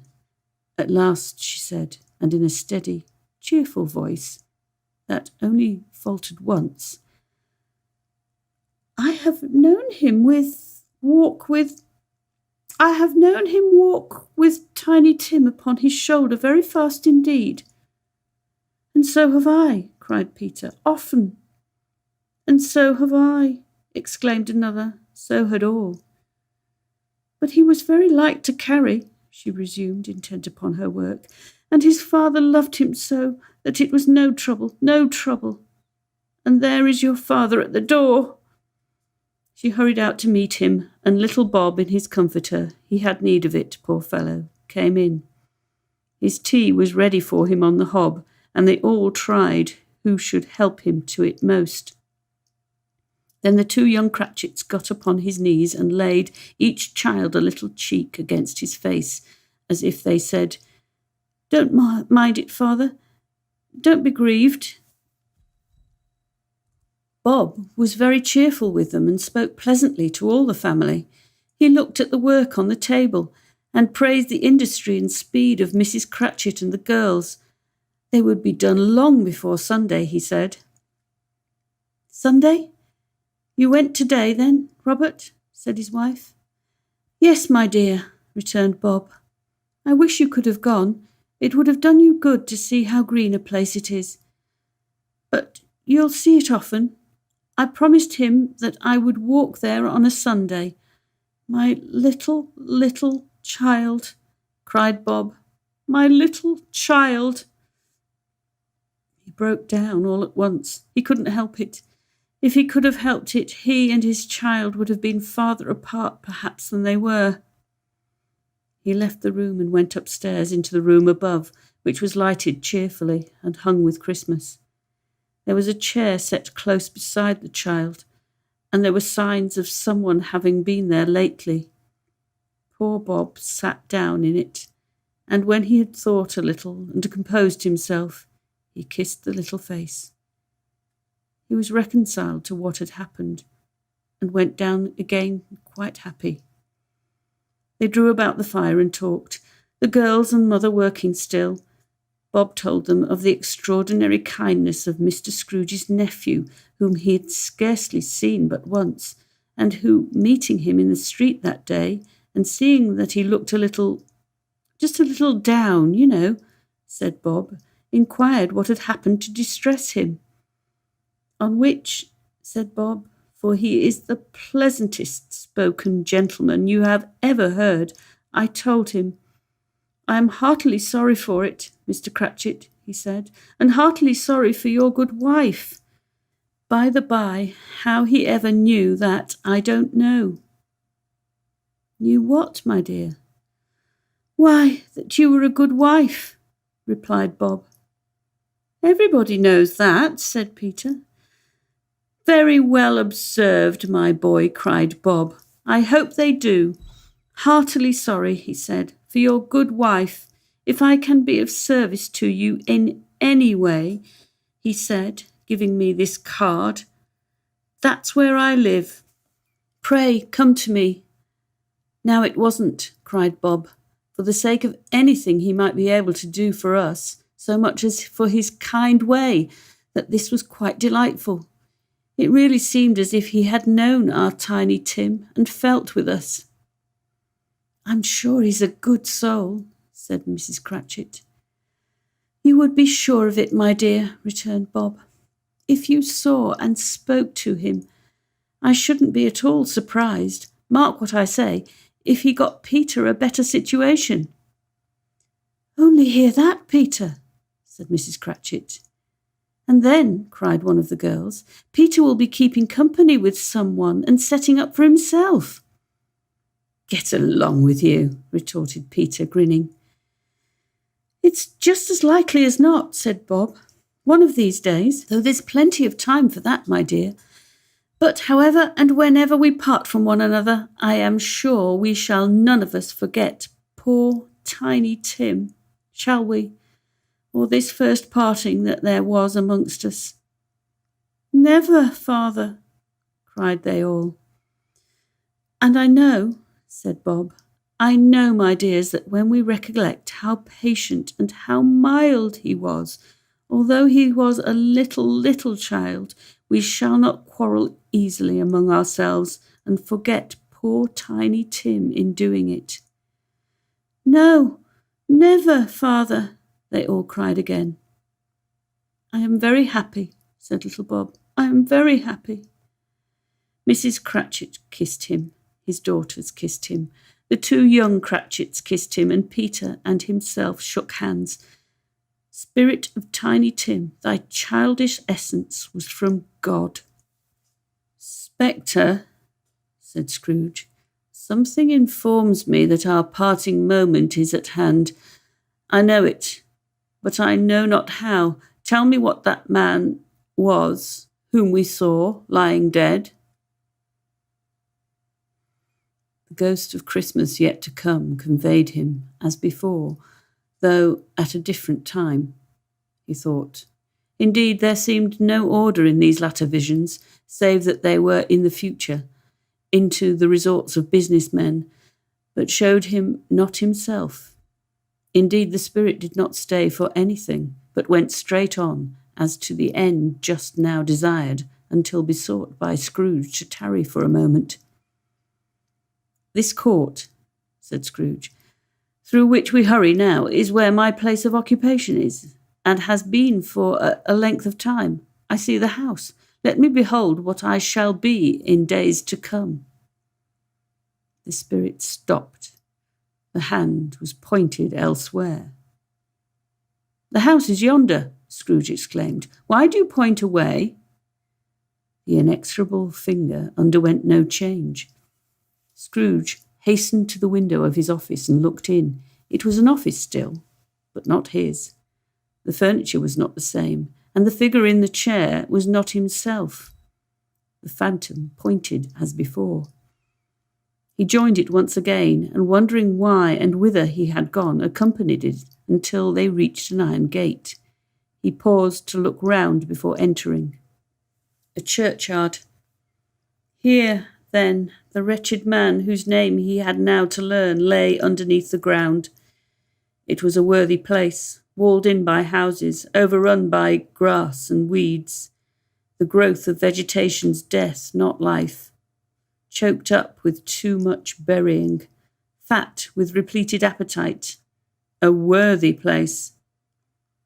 The spirit stood among the graves and pointed down to one. He advanced towards it trembling. The phantom was exactly as it had been, but he dreaded that he saw new meaning in its solemn shape. "Before I draw nearer to that stone to which you point," said Scrooge, "answer me one question. Are these the shadows of the things that will be, or are they shadows of the things that may be only?" Still the ghost pointed downward to the grave by which it stood. "Men's courses will foreshadow certain ends to which, if persevered in, they must lead," said Scrooge. "But if the courses be departed from, the ends will change. Say it is thus with what you show me." The spirit was immovable as ever. Scrooge crept towards it, trembling as he went, and following the finger, read upon the stone of the neglected grave his own name, Ebenezer Scrooge. "Am I that man who lay upon the bed?" he cried upon his knees. The finger pointed from the grave to him and back again. "No, spirit! Oh, no, no!" The finger was still there. "Spirit!" he cried, tight clutching at its robe. "Hear me! I am not the man I was. I will not be the man I must have been for this intercourse. Why show me this, if I am past all hope?" For the first time the hand appeared to shake. "Good spirit," he pursued, as down upon the ground he fell before it, Your nature intercedes for me and pities me. Assure me that I may change these shadows you have shown me by an altered life." The kind hand trembled. "I will honour Christmas in my heart and try to keep it all the year. I will live in the past, the present, and the future. The spirits of all three shall strive within me. I will not shut out the lessons that they teach. Oh, tell me I may sponge away the writing on this stone." In his agony, he caught the spectral hand. It sought to free itself, but he was strong in his entreaty and detained it. The spirit, stronger yet, repulsed him. Holding up his hands in a last prayer to have his fate reversed, he saw an alteration in the phantom's hood and dress. It shrunk, collapsed, and dwindled down into a bedpost.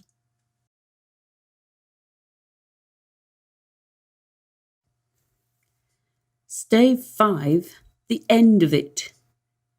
Yes, and the bedpost was his own. The bed was his own. The room was his own. Best and happiest of all, the time before him was his own to make amends in. "I will live in the past, the present, and the future," Scrooge repeated as he scrambled out of bed. "The spirits of all three shall strive within me. Oh, Jacob Marley, heaven and the Christmas time to be praised for this. I say it on my knees, old Jacob, on my knees." He was so fluttered and so glowing with his good intentions that his broken voice would scarcely answer to his call. He had been sobbing violently in his conflict with the spirit, and his face was wet with tears. "They are not torn down," cried Scrooge, folding one of his bed curtains in his arms. "They are not torn down, rings and all. They are here. I am here. The shadows of the things that would have been may be dispelled. They will be. I know they will." His hands were busy with his garments all this time, turning them inside out, putting them on upside down, tearing them, mislaying them, making them parties to every kind of extravagance. "I don't know what to do," cried Scrooge, laughing and crying in the same breath, and making a perfect Laocoon of himself with his stockings. "I am as light as a feather. I am as happy as an angel. I am as merry as a schoolboy. I am as giddy as a drunken man. A Merry Christmas to everybody. A Happy New Year to all the world. Hello here. Whoop! Hello!" He had frisked into the sitting room, was now standing there, perfectly winded. "There's the saucepan that the gruel was in," cried Scrooge, starting off again and going round the fireplace. "There's the door by which the ghost of Jacob Marley entered. There's the corner where the ghost of Christmas present sat. There's the window where I saw the wandering spirits. It's all right. It's all true. It all happened. Ha, ha, ha." Really, for a man who had been out of practice for so many years, it was a splendid laugh, a most illustrious laugh, the father of a long, long line of brilliant laughs. "I don't know what day of the month it is," said Scrooge. "I don't know how long I have been among the spirits. I don't know anything. I'm quite a baby. Never mind. I don't care. I'd rather be a baby. Hello! Whoop! Hello here!" He was checked in all his transports by the churches ringing out the lustiest peals he had ever heard. Clash, clash, hammer, ding dong bell, bell dong ding, hammer, clang, clash. Oh, glorious, glorious! Running to the window, he opened it and put out his head. No fog, no mist, clear, bright, jovial, stirring cold. Cold, piping for the blood to dance to. Golden sunlight, heavenly sky, sweet, fresh air, merry bells. Oh, glorious, glorious! "What's today?" cried Scrooge, calling downward to a boy in Sunday clothes, who perhaps had loitered in to look about him. "Eh?" returned the boy, with all his might of wonder. "What's today, my fine fellow?" said Scrooge. "Today?" replied the boy. "Why, Christmas Day." "It's Christmas Day," said Scrooge to himself. "I haven't missed it. The spirits have done it all in one night. They can do anything they like. Of course they can. Of course they can. Hello, my fine fellow." "Hello," returned the boy. "Do you know the poulterers in the next street but one at the corner?" Scrooge inquired. "I should hope I did," replied the lad. "An intelligent boy," said Scrooge. "A remarkable boy. Do you know whether they've sold the prize turkey that was hanging up there? Not the little prize turkey, the big one." "What? The one as big as me?" returned the boy. "What a delightful boy," said Scrooge. "It's a pleasure to talk to him. Yes, my buck." "It's hanging there now," replied the boy. "Is it?" said Scrooge. "Go and buy it." "Walk, exclaimed the boy. "No, no," said Scrooge. "I'm in earnest. Go and buy it and tell them to bring it here, that I may give them the directions where to take it. Come back with the man, and I'll give you a shilling. Come back with him in less than 5 minutes, and I'll give you half a crown." The boy was off like a shot. He must have had a steady hand at a trigger who could have got a shot off half so fast. "I'll send it to Bob Cratchit's," whispered Scrooge, rubbing his hands and splitting with a laugh. "He shan't know who sends it. It's twice the size of Tiny Tim. Joe Miller never made such a joke as sending it to Bob's will be." The hand in which he wrote the address was not a steady one, but write it he did somehow, and went downstairs to open the street door, ready for the coming of the poulterer's man. As he stood there waiting his arrival, the knocker caught his eye. "I shall love it as long as I live," cried Scrooge, patting it with his hand. "I scarcely ever looked at it before. What an honest expression it has in its face. It's a wonderful knocker. Here's the turkey. Hello, whoop! How are you? Merry Christmas!" It was a turkey. He never could have stood upon his legs, that bird. He would have snapped them short off in a minute, like sticks of sealing wax. "Why, it's impossible to carry that to Camden Town," said Scrooge. "You must have a cab." The chuckle with which he said this, and the chuckle with which he paid for the turkey, and the chuckle with which he paid for the cab, and the chuckle with which he recompensed the boy, were only to be exceeded by the chuckle with which he sat down breathless in his chair again, and chuckled till he cried. Shaving was not an easy task, for his hand continued to shake very much, and shaving requires attention, even when you don't dance while you are at it.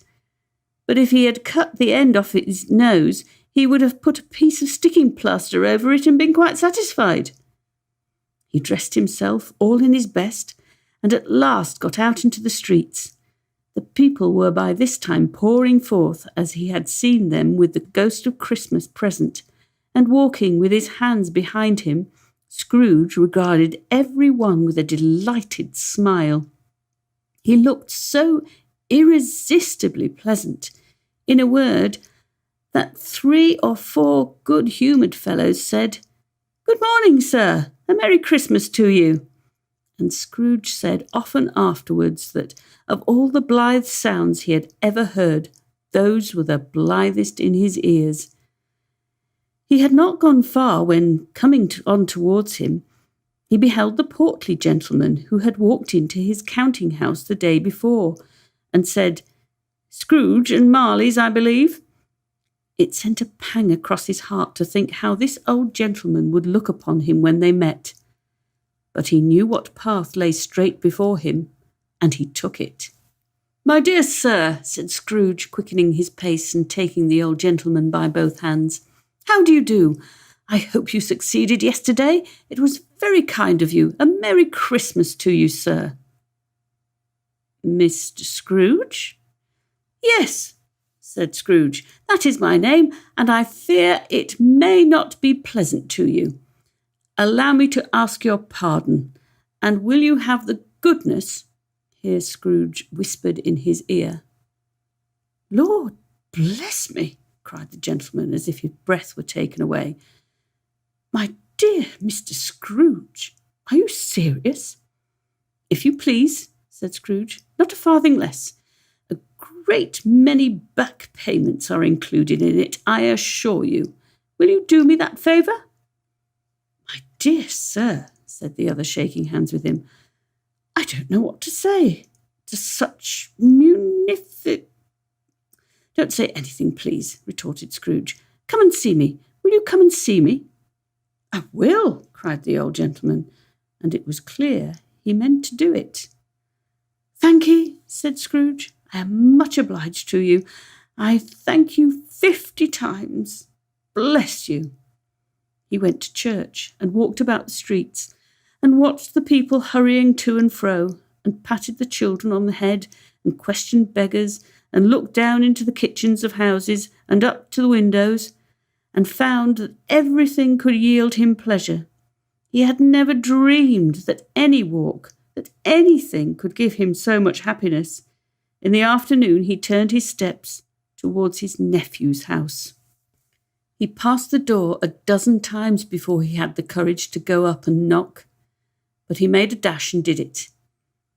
"Is your master at home, my dear?" said Scrooge to the girl. "Nice girl, very."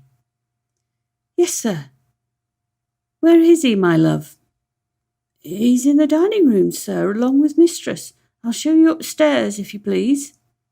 "Thank ye. He knows me," said Scrooge, with his hand already on the dining room lock. "I'll go in here, my dear." He turned it gently and sidled his face in round the door. They were looking at the table, which was spread out in great array, for these young housekeepers are always nervous on such points and like to see that everything is right. "Fred," said Scrooge. Dear heart alive, how his niece by marriage started!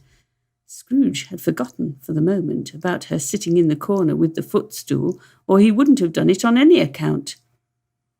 "Why, bless my soul," cried Fred. "Who's that?" "It is I, your Uncle Scrooge. I have come to dinner. Will you let me in, Fred?" "Let him in? It is a mercy he didn't shake his arm off. He was at home in 5 minutes. Nothing could be heartier. His niece looked just the same. So did Topper when he came. So did the plump sister when she came. So did everyone when they came. Wonderful party, wonderful games, wonderful unanimity, wonderful happiness. But he was early at the office next morning. Oh, he was early there. If he could only be there first and catch Bob Cratchit coming late. That was the thing he had set his heart upon. And he did it. Yes, he did. The clock struck 9. No Bob. 1:15. No Bob. He was full 18 minutes and a half behind his time. Scrooge sat with his door wide open that he might see him come into the tank. His hat was off before he opened the door, his comforter too. He was on his stool in a jiffy, driving away with his pen, as if he were trying to overtake 9 o'clock. "Hello," growled Scrooge in his accustomed voice, as near as he could feign it. "What do you mean by coming here at this time of day?" "I'm very sorry, sir," said Bob. "I am behind my time." "You are," repeated Scrooge. "Yes, I think you are. Step this way, sir, if you please." "It's only once a year, sir," pleaded Bob, appearing from the tank. "It shall not be repeated. I was making rather merry yesterday, sir." "Now, I'll tell you what, my friend," said Scrooge. "I am not going to stand this sort of thing any longer, and therefore," he continued, leaping up from his stool and giving Bob such a dig in the waistcoat that he staggered back into the tank again, "and therefore I am about to raise your salary." Bob trembled and got a little nearer to the ruler. He had a momentary idea of knocking Scrooge down with it, holding him and calling to the people in the court for help and a straight waistcoat. "A Merry Christmas, Bob," said Scrooge with an earnestness that could not be mistaken, as he clapped him on the back. "A merrier Christmas, Bob, my good fellow, than I have given you for many a year. I'll raise your salary and endeavour to assist your struggling family, and we will discuss your affairs this very afternoon over a Christmas bowl of smoking bishop, Bob. Make up the fires and buy another coal scuttle before you dot another I, Bob Cratchit." Scrooge was better than his word. He did it all, and infinitely more, and to Tiny Tim, who did not die, he was a second father. He became as good a friend, as good a master, and as good a man as the good old city knew, or any other good old city, town, or borough in the good old world. Some people laughed to see the alteration in him, but he let them laugh, and little heeded them, for he was wise enough to know that nothing ever happened on this globe for good at which some people did not have their fill of laughter in the outset, and knowing that such as these would be blind anyway, he thought it quite as well that they should wrinkle up their eyes in grins as have the malady in less attractive forms. His own heart laughed, and that was quite enough for him. He had no further intercourse with spirits, but lived upon the total abstinence principle ever afterwards, and it was always said of him that he knew how to keep Christmas well, if any man alive possessed the knowledge. May that be truly said of us and all of us. And so, as Tiny Tim observed, God bless us, every one.